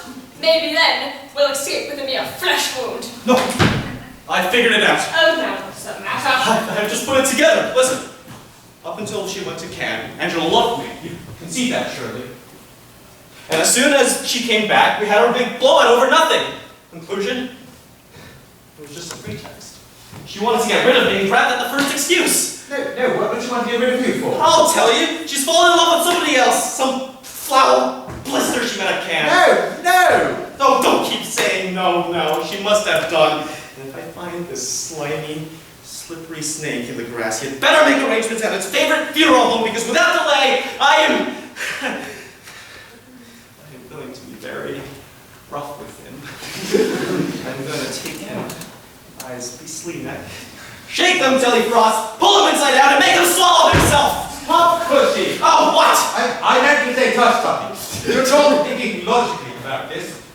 Those 2 months on the Riviera, it happens that Angela and I were practically inseparable. If somebody had been nosing about her, I would have spotted it in a second. Oh. She was with you all the time at Cannes, was she? Quite. I don't suppose she said 2 words to anybody else. You must have enjoyed that. Oh, rather, I've always been devoted to Angela. Oh, yes? Absolutely. I see. I see! Ha! Bertie, my dear, you are a wonder to behold. If there is one thing that gives me the pip, it is 2 loving hearts estranged. I suppose you want to shove Angela into a pond and push a glass bin after her to save her, or something like that. Nothing of the kind. It's the sort of thing you do. My plan is far more subtle. Let me outline. And no thanks. I say to myself, But not to me. do listen for a moment. I won't. Righto, then I am done. And have been from a child!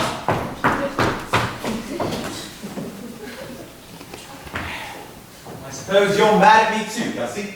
I am, I admit, a bit miffed about this prize coming to me. So low act, Bertie, to shove it off on me like this. I will not mince my words. It was an act of a hound and a stinker. Well, if there's anything I can do. Just tell me how to get through this speech without fainting, and all will be forgiven. It all comes down to the psychology of the individual. And all the best speeches that I ever heard were made while stinking drunk. That's it, I've got solution. A 68% solution. If you don't drink alcohol, your son. Which I can't propose will hurt nothing but a stomach full or Please admit you burning for your aid, but I am very much afraid I'll have to find my own way to let loose.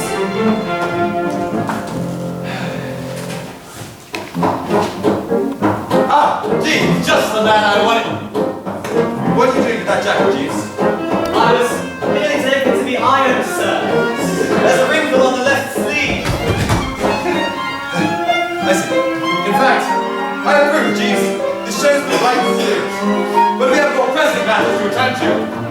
In brief, the curious Kate Augusta Finkel. She loves. Excellent. She is loved. Excellent. But what comes of it, Jeeves, I'll tell you. Nothing. it certainly proves herself to be a peculiarly passive one, sir. Precisely.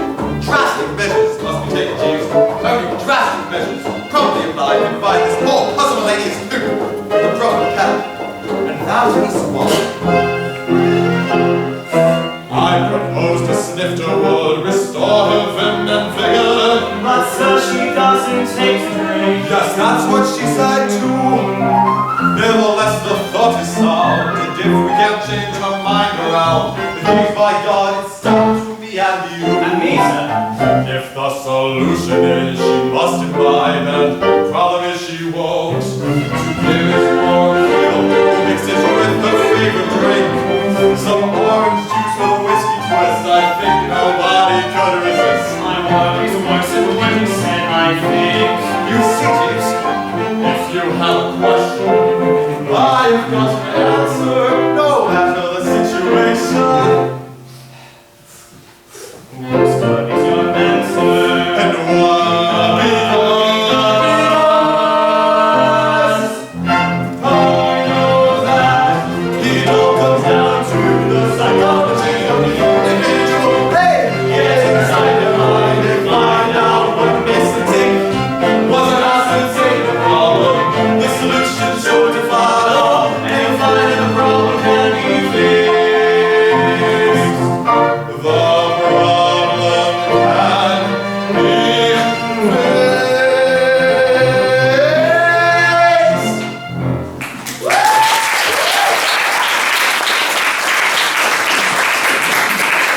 Right. Well, with that well established, I am off to find Angela and sort out this tuppy business once and for all. Here, Jeeves, in brief, is my plan. I will go to her. I will roast Tuppy properly. The protective instinct within her will awaken. And she will remember he is the man she loves. What do you think? Unique, sir. Good, you big. Okay. Sir. Oh, geez, thank heavens I found you. Have you seen Mr. Webster anywhere at all? He's just this moment left the plot's unknownness. But is there anything I can do? Well, it's really not. But I feel like I can confide in you, can't I, Jeeves?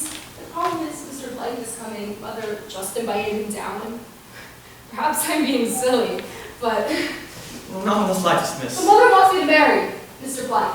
I can tell. They've been insistent. And maybe this time, just maybe, I thought I could avoid disappointing her if I found a suitable alternative. And Bertie, he's kind of a good person, really. Mr. Wooster's a man of the finest moral character, miss, yes. But But, yes, I know it wouldn't be quite perfect.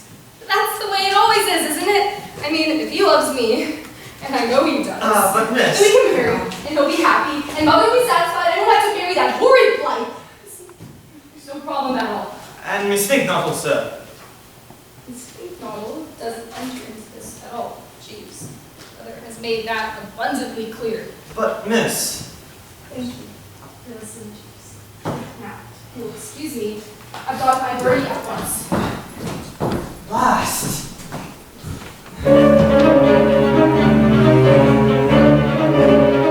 Surrounded by hopeless romantics whose prospects seem grim. To bid matters worse at the heart of it all is him. Mr. Wooster's future seems rather in doubt. Once again, it's my duty to bail him out, lest he should land no knife. Such is my lot in life. I'm his man. And a gentleman's personal gentleman is loyal to the last. Why try to live? It's my duty. It's my job to see things through. Do your duty, so he orders. Nothing more, what else can I do?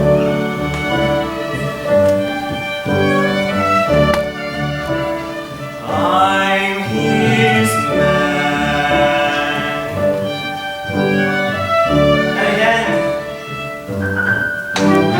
why should I miss him when he doesn't even bother listen to me? Do my duty, please, here's my duty.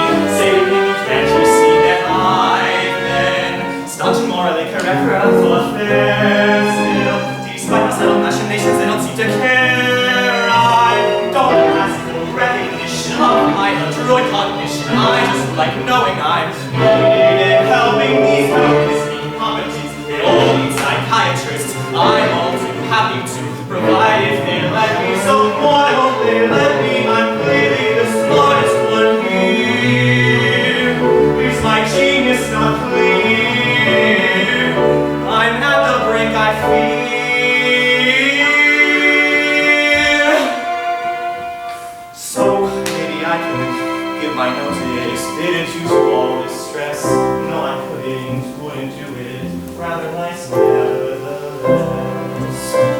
how they'll meet me very soon. He tries so hard to know, one cannot help but smile instead. Hearing, I guess, serve the loveableness is playing checkers while you're playing chess, and undoubtedly crash and burn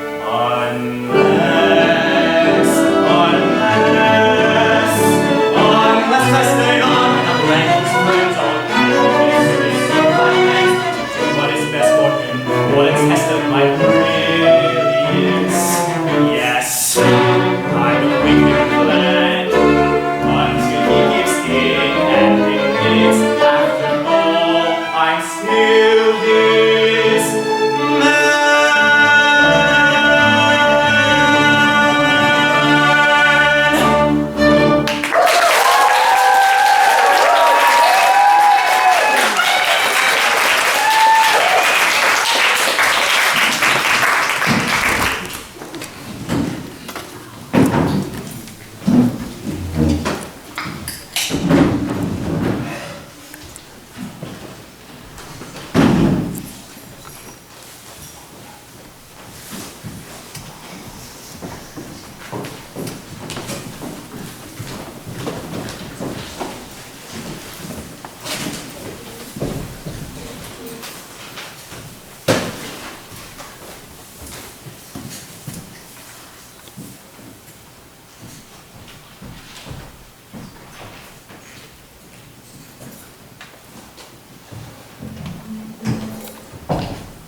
The protective instinct in action.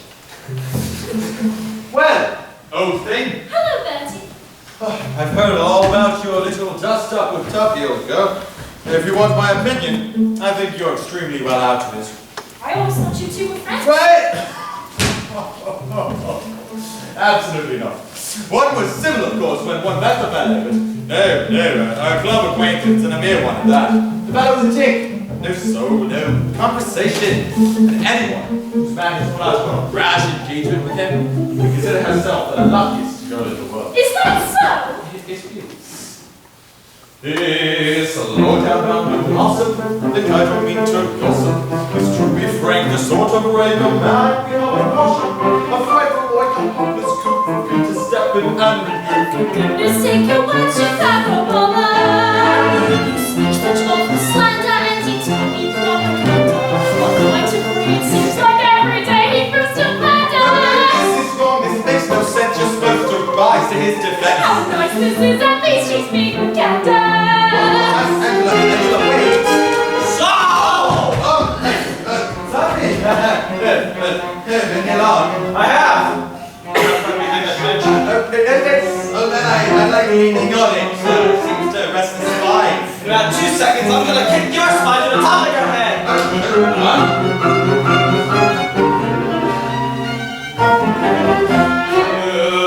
You said I was a tick. You said I was a sculpture. Be content and listen to the subjects. You said that she'd be lucky to be rid of me. And I know why. You're in love with her yourself! What? Tuppy, she's my cousin. Second cousin. First cousin. Thank you very much. Honestly, Tuppy, I mean, really, this is pure banana. Oh, it's no good. You're standing there arguing. You can't get away from facts. Can you? Speak, Booster, speak! If you deny it, then why? Well, this is Yeah. Spit it out! Spit it out! Yeah, the thing is going to complicated, but it's like...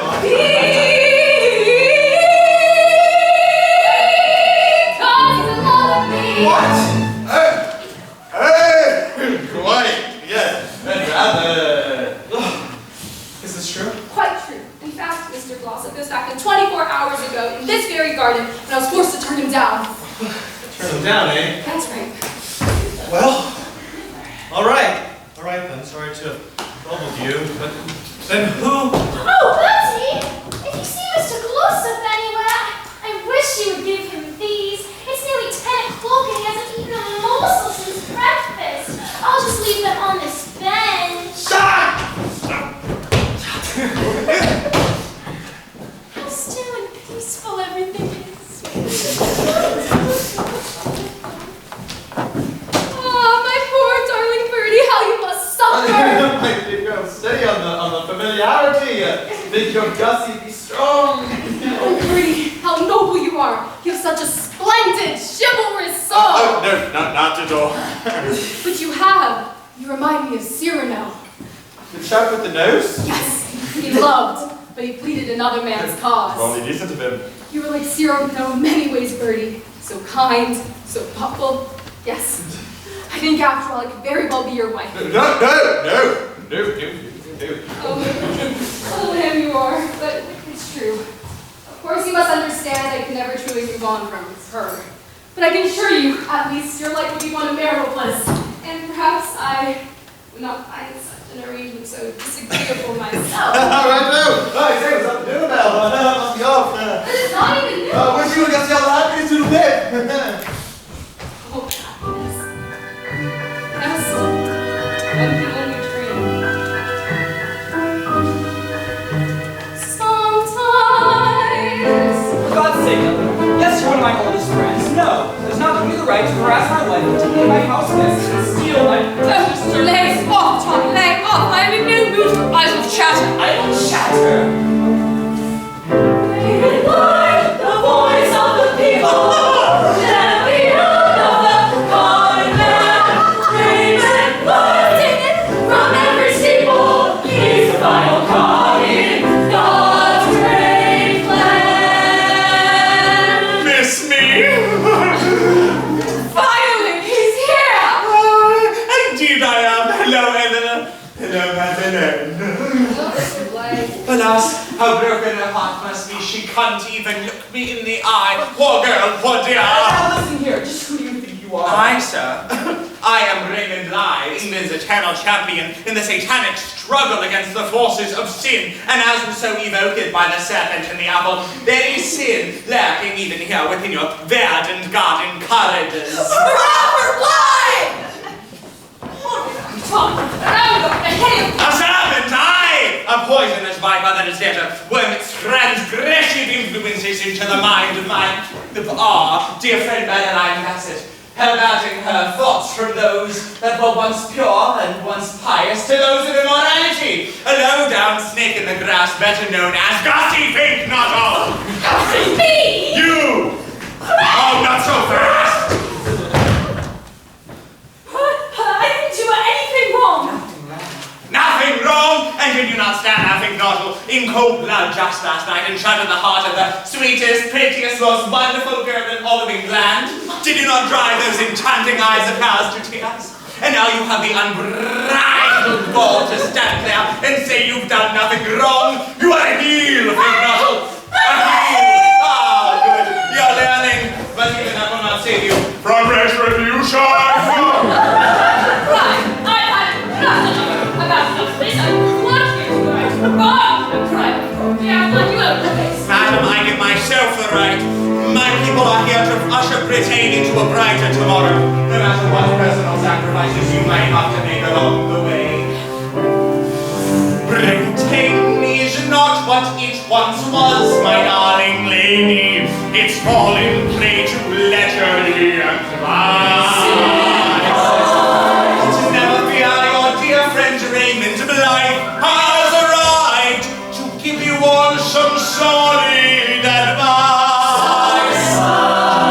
Find the way back to those olden days when the right to be right was secure. When woman loved man and man loved God and the land was good and pure and the world moved so slowly we were sure who we were, but now in the minds of the masses the one truth that laughs is that lies reign supreme. And now from the streets to the sludge, dark and grisly things trudge on the shards of lost dreams. But glory to God in the highest, to those who are highest, they live without fear. Why? Because hope still shines bright through the men who will fight. Yes, my movement is here to help. For God's sake, what do you mean to help? Why are you even here? Madeline, I'm here to protect you here because no one is safe from the influence of the enemy. Just look up there in the sky. Storm cloud. Yes, a cloud, a simple atmospheric phenomenon. Nay, a symbol of everything wrong with our country today. That cloud is from my condensation, from the evaporation of water that all too often comes from surrendering filthy foreign nation. That foreign water goes to the clouds to empty it upon our grounds. The country's in a really awful mess. It's time we put our government to the test. And that is why, ladies and gentlemen, I have submitted to the House of Lords a petition with the help of your generous donations, demanding that they distribute free umbrellas throughout the populace, ensuring that honest native-born Englishmen need never fear weather from foreign climes and again. Rain and fire, the voice of the people, champion of the coming man. Rain and fire, Sing it! from every steeple, Time the final calling, God's great plan. So you see, Madeline, much more would you want in a man? Rather than...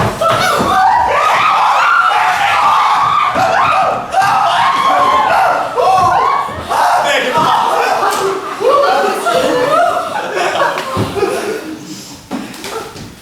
Hi.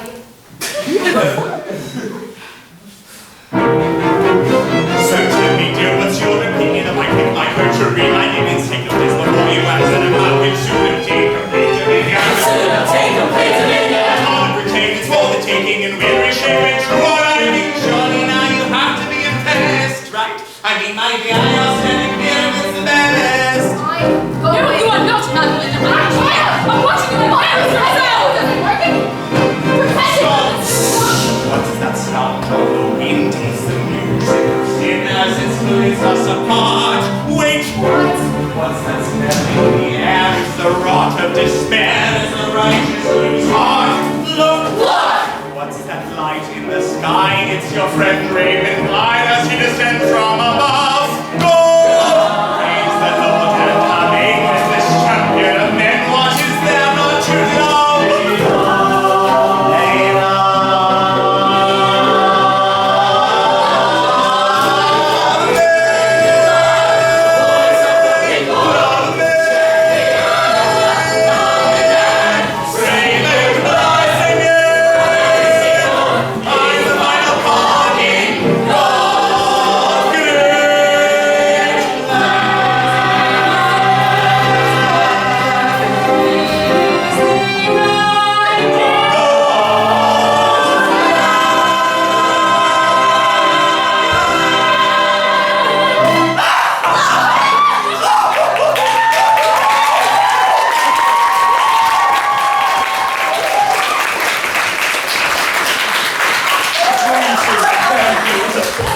Oh, I'm so glad you're here, Raymond.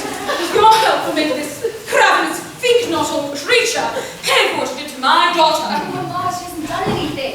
That's the only problem. Keep quiet, Madeline. It doesn't concern you. Yes, Oh, come, Eleanor. Show some empathy. Clearly, the girl is distressed. Perhaps if you left us alone for a few moments, I might be able to convince her that we are only acting for the bit. All right. I'll meet you inside. Don't be too long, though. Your big speech in an hour.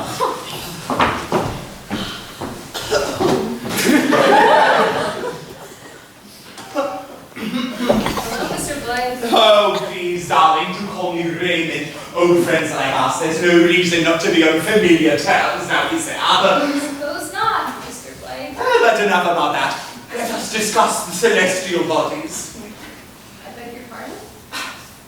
Haven't you ever felt, Madeline, that the stars are God's daisy chain? Why, yes. Yes, I have. Quite. And the mist. Oh, the mist! Sometimes, Madeline, when the grass is covered by wreaths of mist, I can't help but think to myself, Live, these are the elf's bridal veils. Bridal veils, yes. And when I was a child, I used to think that if I held my breath and stayed quite still, I will see the Fairy Queen.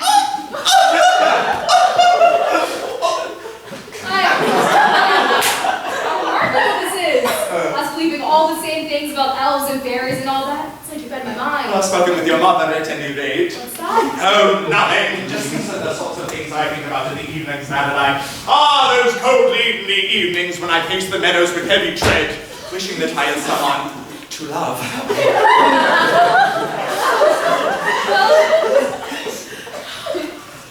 You mustn't be discouraged. Excuse me. Nor must you. You'd be surprising. Sometimes the ones you love. It's very much expect.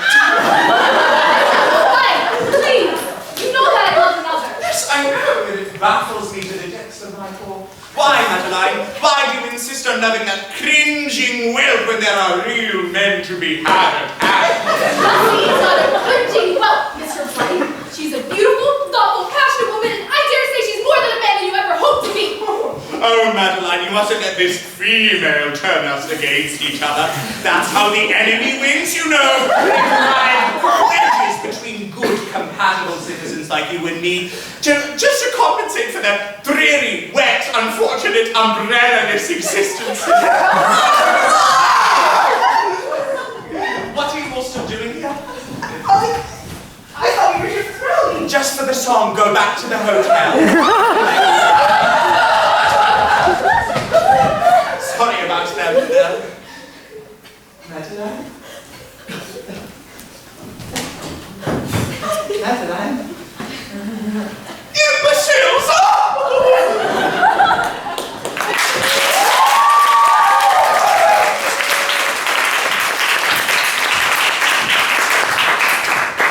Gussie, is there any hope for us?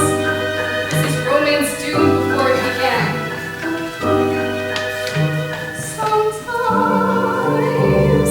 I dare to dream of a life with you, just lost in some charming bungalow, built for two. There will be well, and the air smells sweeter. The sky will seem a different blue. Life's not a dream. Life has a much bigger tone.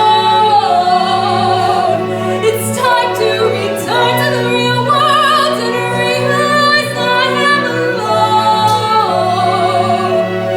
For if what mother says is true, you can love me the way I love you. Oh, and maybe she's right. Perhaps it's just not meant to be. Still, dear, I can't deny you've got a change in me. And so I have more to say to help with propriety. Wouldn't our lives be doomed without variety? Why should anxiety impede our gaiety? Is this so wrong of me? Can't I be happy with you? But no. Dearest Madeline, I am writing you this letter because, as this grammar school ceremony is about to prove, I've never been very good with articulating myself. Half a decade of newts will do that to a girl, I suppose, but nevertheless, I have something I want, something I need to tell you. Do you remember the day we met at all? You were walking your dog along the river near my house, and I helped you take a thorn out of its paw. I remember that moment fondly because, well, because ever since then, I have loved you more than any letter could convey.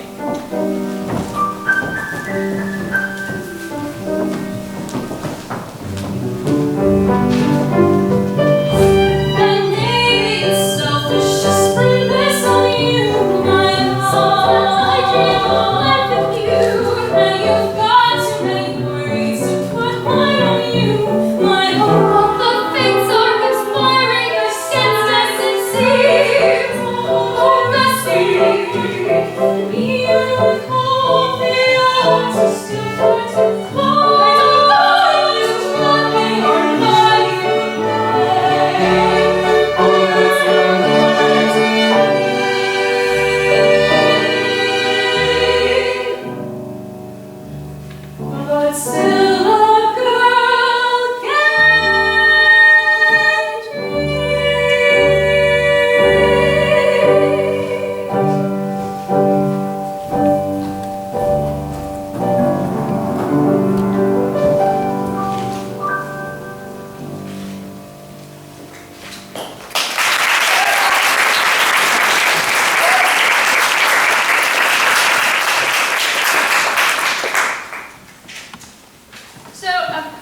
tonight for the servants in the area, and we wanted to attend. Fine.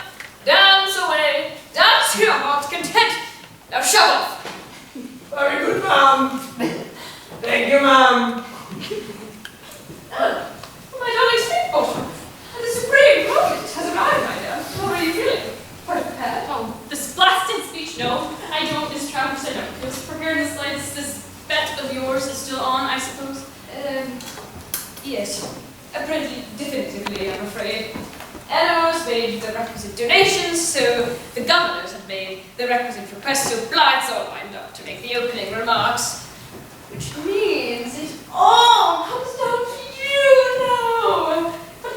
But remember, stakes, if you win, well, small pecuniary benefit for me. But more importantly, the way is clear to you to woo your maid love as you please. And if I lose, I'm forced to forget her forever. God, what's the point of this anyway? Why win favor with the mother when I can't even bring myself to confess to the daughter? Tell her before the ceremony, if you're so worried about it. I wouldn't worry if I were you. When she sees you trounce that blighted bride with the rhetoric, it's fireworks for certain. But of course it's not too late to call it off, if you really want. Naturally, it's not. No. I'll go through it. I have to. I have to prove myself for my sake as well as hers. And that means, well, God help me, I know what I have to do. I wonder, perhaps, if I've gone too far this time.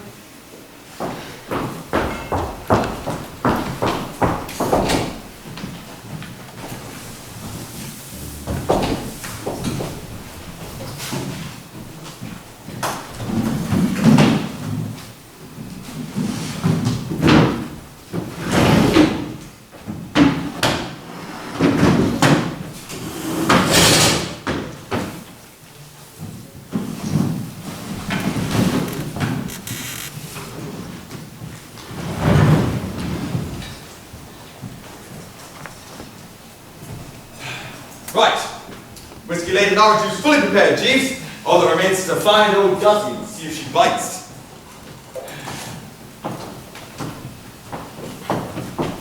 Well, how's Dahlia? Attila! That's the name? Attila the Hun. Eh? I was trying to think of who you reminded me of. Somebody who went about strewing ruin and desolation and breaking up happy homes. Attila's the man. God, why do I put myself through these things? I need to find a safer racket of Bertie, I really do. Well, certainly. Aunt Dahlia, things are not looking too ooja come spiff at the moment. But be of good cheer. A Wooster is seldom baffled for more than the nonce. You're coming along with another one of your schemes then? Ha! Well, I don't see how you could possibly think it works. No doubt your genius and insight will find a way. Carry on, Attila! I am past carrying now.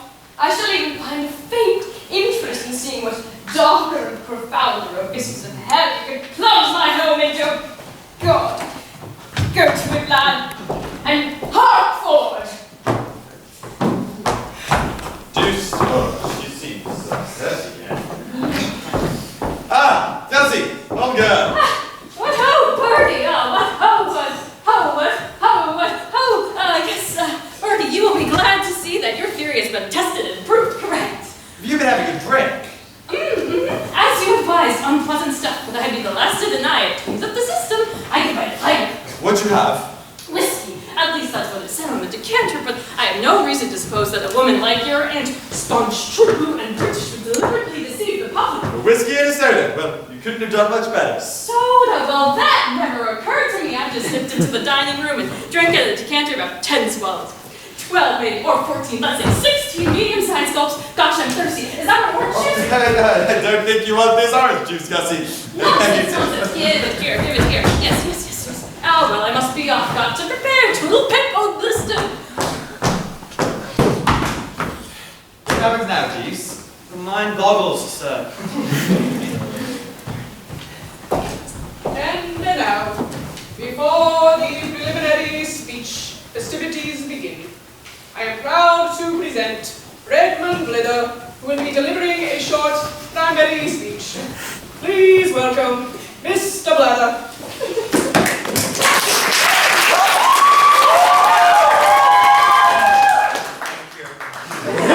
My dear ladies and gentlemen, if you would be so kind as to pass around the bucket. My, what a delight this is to be speaking toward these impressionable young faces, fresh off an invigorating summer term.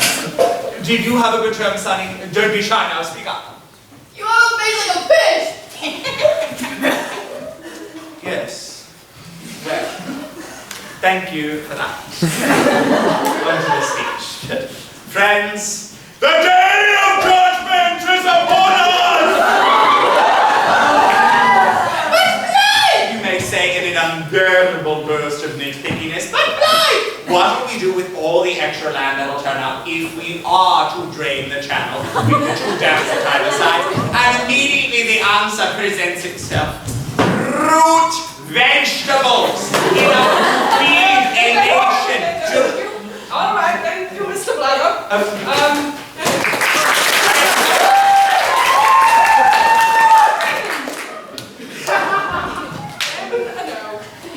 We are all happy to welcome as a guest of the afternoon, Miss Fitzwater. Finknottle. Fitzwater. Finknottle. I should say. Of course you should, you silly ass. We are all happy, I say, to welcome the guest of the afternoon, Miss Finknottle, who's kindly conceded to reward the prizes. I am sure that Miss Finknottle's name is one that needs no introduction to you. It is, I venture to assert, a name that is familiar to us all. Well, not to you. Well, you shouldn't seem how it's so dash silly, Belle, but no, push on, go, keep on, yes. Yes, Miss Finknottle.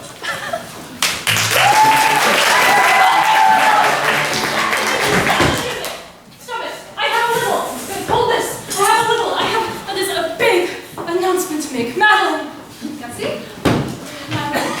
My dearest, my darling, my devoted, my blast without start with D. Pretty fine, quite you, grubby little weasel, my dearest, my devoted, my little newt. Ah, yes, that's a good one. What was I saying? I was saying something. Oh, yes, Madeline. Can see? I love you. Will you marry me? How long have we waited for you to say that? I rather think I do. Yes, my love, I will marry you 1,000 times, yes! What? All bets are off. Miss Finknottle. Oh, yes, the speech, the ceremony, yeah, right, well, all right then. You, it's great. Speech.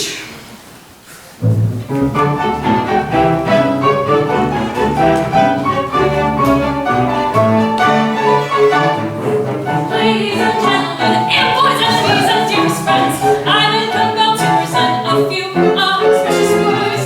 Gentlemen and ladies, and boys, we all enjoy their country, by the depth and ceremonies of the tenor. So I present to you a little spare. Alright, okay, speech, yes, speech, right, okay. One of the poets, whose name I cannot recall, has a passage which I am unable to remember at this moment, and one of his works, which for the time being has slipped my mind, which hits off admirably in like an old age situation. Jeeves told me that once, yeah. You told her that, Jeeves. She's altered the plot considerably, sir. Time is getting on. Oh yes, prizes. About to get on with it. What's this one? Spelling and dictation. Be careful. Well, forward. It's a beautiful world. Yes, miss. You noticed it. Happy. Good. Are married. Well, you should get married. It's the only life. The only life.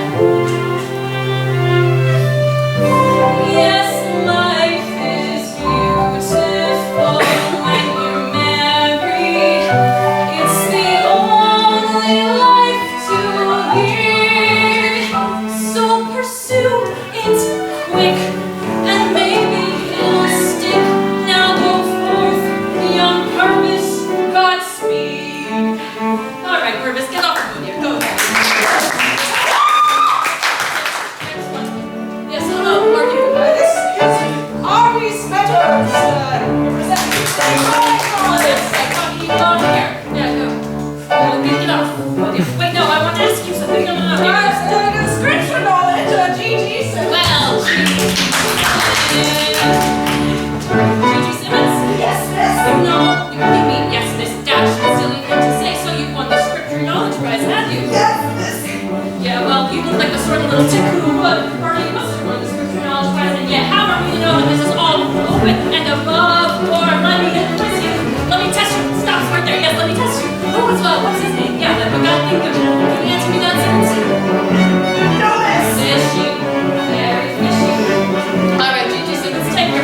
No. Church. My great grandma Guma and Weena think not all once told me. You listen to me now, young Gussie. Beware, steer clear of drink. It'll lead you down a treacherous path of ruin and wretchedness and wrath, and deeper and deeper and deeper you will sink. Thank you. Let's all give a big hand for Miss Mayhawk.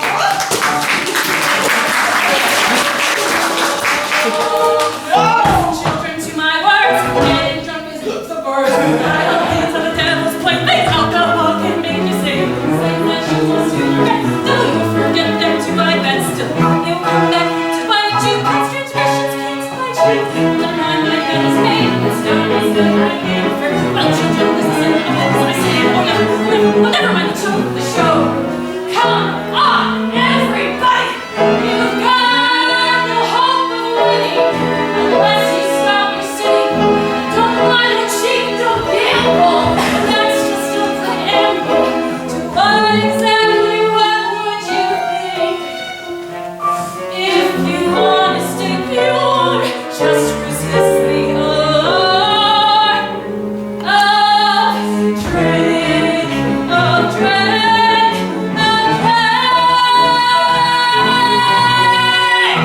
Good night, Market Snosberry!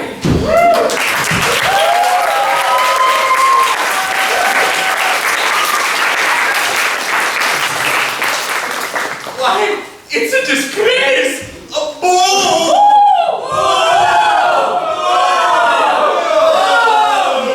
And so it is. Well, Augusta?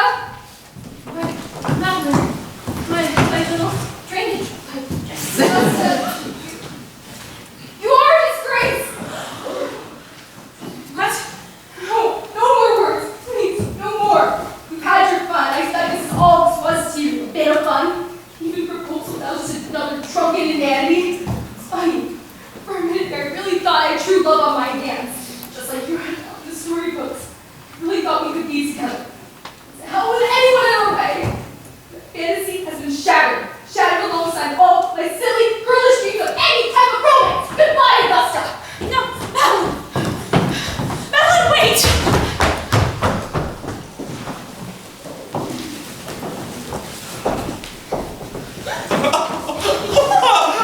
Well done, Blythe.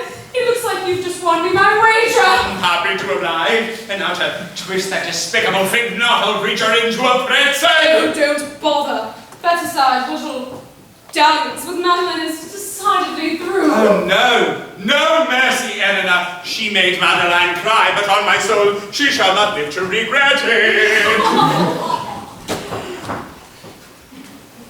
Well, Mrs. Travers. What more is there to say except I win?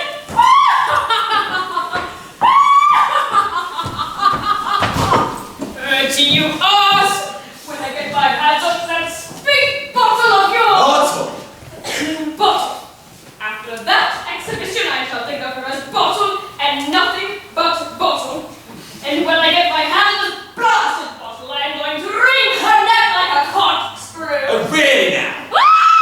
Get back here, you evil lesbian!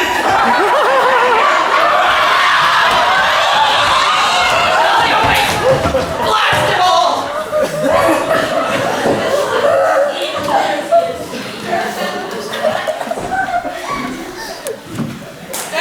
And now, as is tradition, we will conclude the ceremony with our national anthem.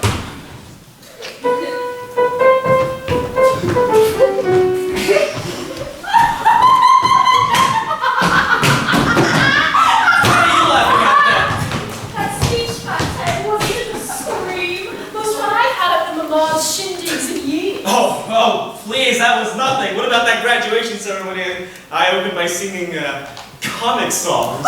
You know a comic song that gets you the leg. No, you have nothing like that exquisite Miss Finkenall. That's for certain. What a charm she has. What a words. that so? Definitely so. I must be seeing more of her now that she's more available, don't you think? Just what do you mean by that? What the devil do you mean by that, Angela? This is getting to be a bit thick, Jeeves. Indeed, sir.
how to be a romantic. and sick.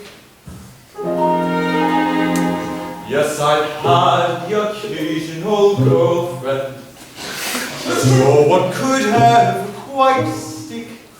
I haven't found a lot of ground to prove I should be wed. Why stay up late, entertaining a date, when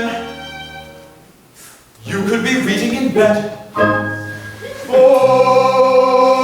on the whole I much prefer to stay a steady bachelor. Let people say on my own, let them call me all alone. Still, the world goes round. I keep on worry head why people must contend that love was I'm sorely glad. Yes, I admit I do that when it comes to wooing, yes, I suppose I haven't slackened, but dash it all, I'm happy just the way I am. Why does a wife have to be found? I could go until I grew without a wife to share a yoke, and the world would continue to go round. And yet it seems that I'm en route for matrimony.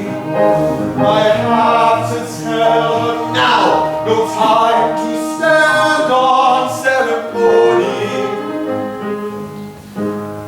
But then she'd be alone. Besides, it would be rude. The code of the Woosters doesn't permit such a heartless attitude. So for her sake, I can't tell her she's wrong. So for her sake, I must string her along. I must. No, I can't. No, I won't. No, I mustn't. No, I shouldn't. No, so I say no. Jolly well no. Jolly well no. No, I must find a way to finally say I'm sorry, I'm not getting married today. But of course I'll go to Jeeves and see what he's got to say. For all of my life I've been making the same mistakes. But now dash it all, I'll do whatever it takes to escape this confounded commitment that I'll call love. I'm one of nature's bachelors, and so it's always on me. And so I refrain, and so I remain fully sympathetically and unapologetically and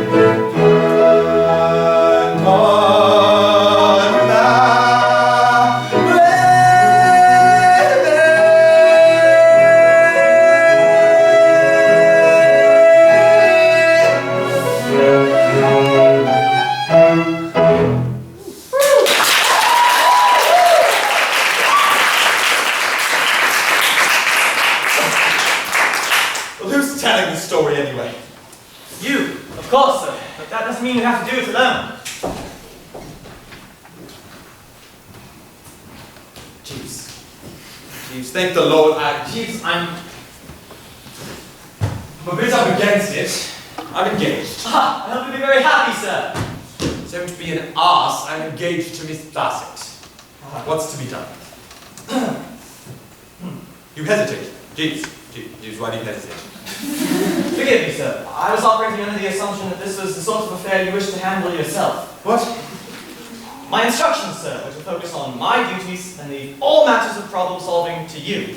I would be loath to disobey such a commandment at the risk of overshadowing you. At the risk of... Jeeves, forget that. Forget all of that. I was...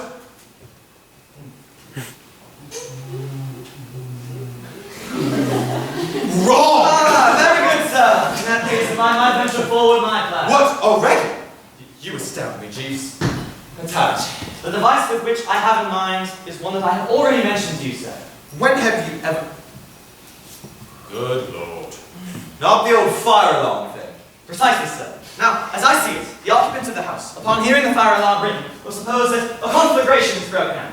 Yes, that seems reasonable. Whereupon, Mr. Glossop will hasten to save Miss Angela, while Miss Finknoffel performs the same office for Miss Bassett. The relations of the two couples could scarcely continue distant after such an occurrence, sir. Perhaps so. Gussie rushes and grabs, and why wouldn't she simply walk downstairs? Her impulse, I would imagine, sir, would be to leap from her window. Or that's worse! We don't want her spread out in a sort of puree on the lawn. It seems the flaw in this scheme of yours, Jeeves, is going to litter the garden with mangled corpses. No, sir. You will recall that Mr. Travis's fear of burglars has caused him to fix stout bars to all the windows. Of course, yes. But I'm in a position to call. At what hour would you suggest bonging the bell? Not before midnight, sir. That is to say, sometime after midnight. Yes, sir. Right now then, at 12:30 on the dot, I will bong.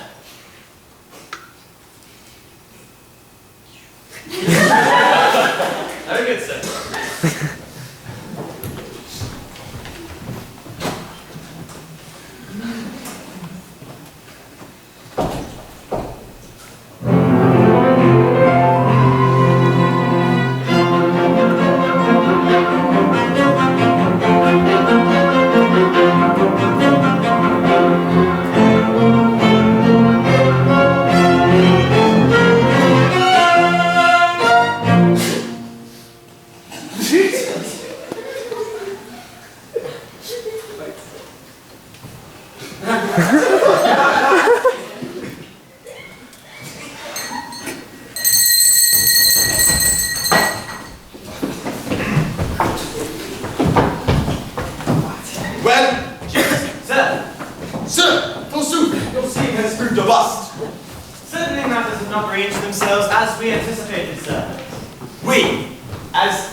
But I haven't ridden in years. I've probably forgotten how. You'll get the knack after you've taken a toss or two.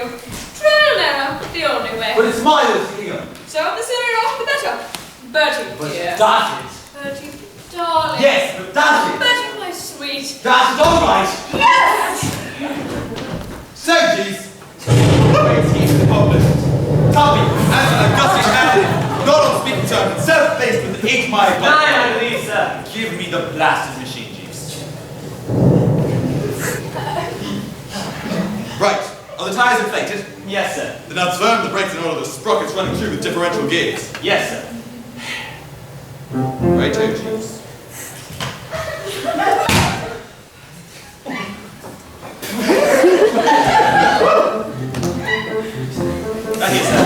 I say, did you see Bertie, how he slumped up on me churning?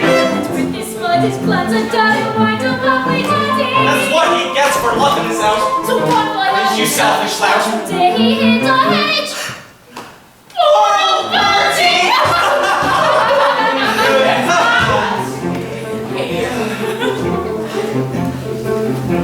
A long kiss, this!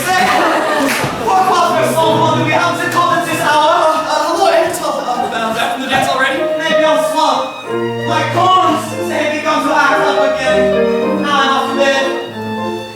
But no one's off to bed until we're all stuck here. Flat and flimsy Jibbit, who calls himself my nephew, has locked us out. Locked us out, madame! You heard me. Our great young empress, the house is in flames, I ask you.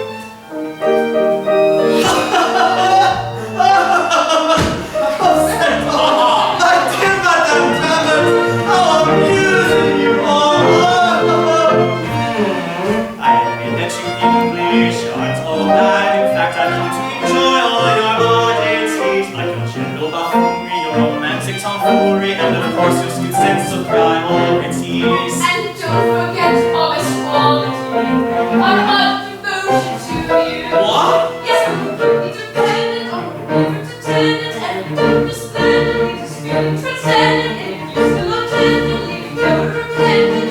Madame, no more, I'll stay on. We certainly more. Darling, I love my like my darling. You are a marvel. Aren't I just? Well, one good turn deserves another. Actually, I tried to tell you earlier at the ceremony, but everything got all muddled. Dolly, I just know that I intend on paying off all your gambling debts at the earliest possible convenience. Oh, you angel, beautiful, you mean it. I do.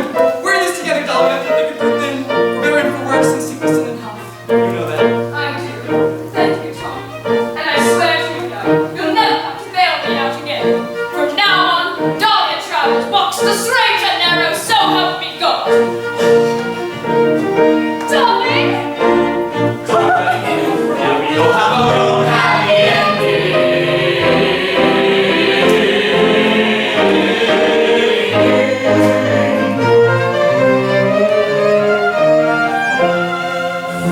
But what about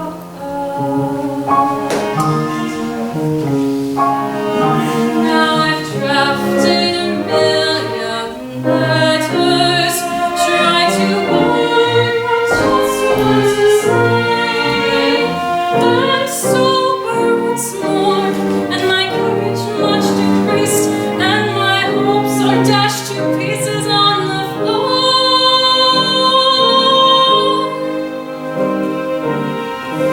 No, I must be brave. I hope this at least. Not when I'm sorry for what I put you through. Just know that I still feel you are so beautiful. You're beautiful.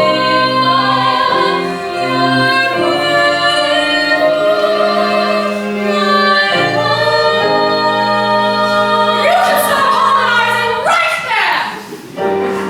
Madeline, I heard about this nonsense from God. Here's a Jeeves, Madeline, come on, disgracing us all over. Please, Eleanor. Enough, all of you! Why can't you behave as a protege should? I've told you before, this is for your own good. I understand you're upset, but your mother knows best. suggest you suppress this protest. Please. No! Let's have no more excuses and no more debate. These degenerate desires will have to abate. I'll protect you From a world of sin, and soon you'll forget she was ever here. My dear love, I'm here. Ow, ow, ow,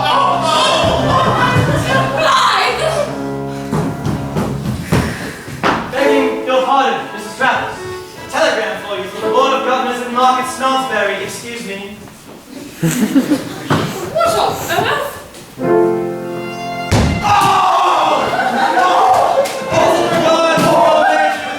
The other doctors, acting upon the request to poll their students as to which of the two speeches they preferred, have determined that Miss Nichols' speech was almost unanimously the favorite. Quote, while her antics were undoubtedly out of place, they write here. Quote, it is without question that she livened up the proceedings considerably, an act of charity for which our students are eternally grateful. So, what you're saying is, Jeeves, I won. Precisely, ma'am. And I lost. I see. I am, of course, a woman of my word, and as per our agreement, Oh, keep your right money, Eleanor. We don't need it. In fact, there's only one thing you can do for us now, my dear. Leave! It would be my pleasure. Tom, thank you as always for your generous hospitality. We must do it again sometime. Well, come on, Madeline. Come on, Raymond. I think we've overstayed our welcome. God, you. My scrotum. Madeline! I'm not coming. Madeline, don't be a fool. I said, I'm not coming back, Mother. I will come home whenever I choose. I will leave whenever I choose. I will love whoever I choose, and not you, not like, not a single person on God's earth is going to take that away from me. So go on, leave. I'm staying right here. Well, I'm fine! If that's what you want, well, so be it. Come along, Raymond. No! Stop it! Stop it! My poor darling Leslie, Madeline. Your aunt also. I understand.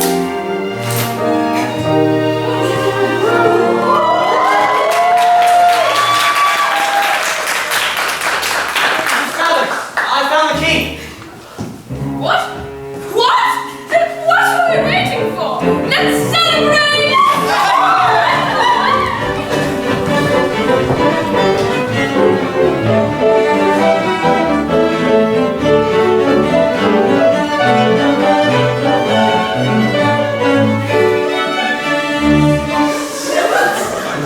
Jeeves! Jeeves! Bless my soul. You back?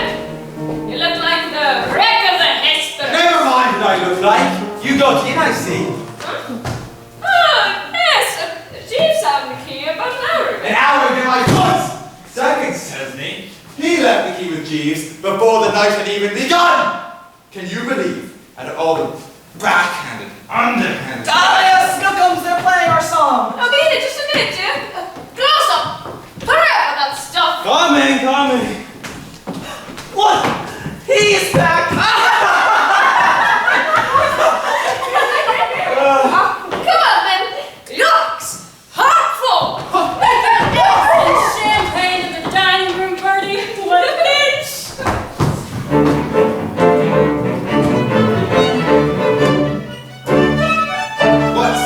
But... Sir, Jeeves, but I say, what, Jeeves? you refer, sir. Of course I refer. His face is positively stiff with happy endings. What's happened here? I'm pleased to say, sir, that my efforts have been rewarded. Don't be an arse, Jeeves. Your fire doesn't even lots. As intended, sir. Your fire alarm was merely preliminary to what I might describe as the real business of the evening. You gibber, Jeeves. No, sir. You see, my plan was based on psychology. Nothing unites a group of estranged friends like a common enemy. And I was afraid to that group to left you. Once you locked them at the house, they all agreed that you were a louse, but they ain't for you and their views were It's rather hard on you, Jeeves. I'm well aware, sir, and I planned for that too. After long and pointless fight ride, they now sympathize with you. My God, my man, you've done it yet again. Wait! Something on your mind, Jeeves? Yes, sir. The finale is scarcely complete without the appropriate title. Would you care for me to fetch your white mesh jacket with the brass buttons? No, Jeeves. You shall have your reward. Take the thing out back and burn it. Thank you, sir. I'm pleased to tell you, sir, that I'm already doing so this afternoon.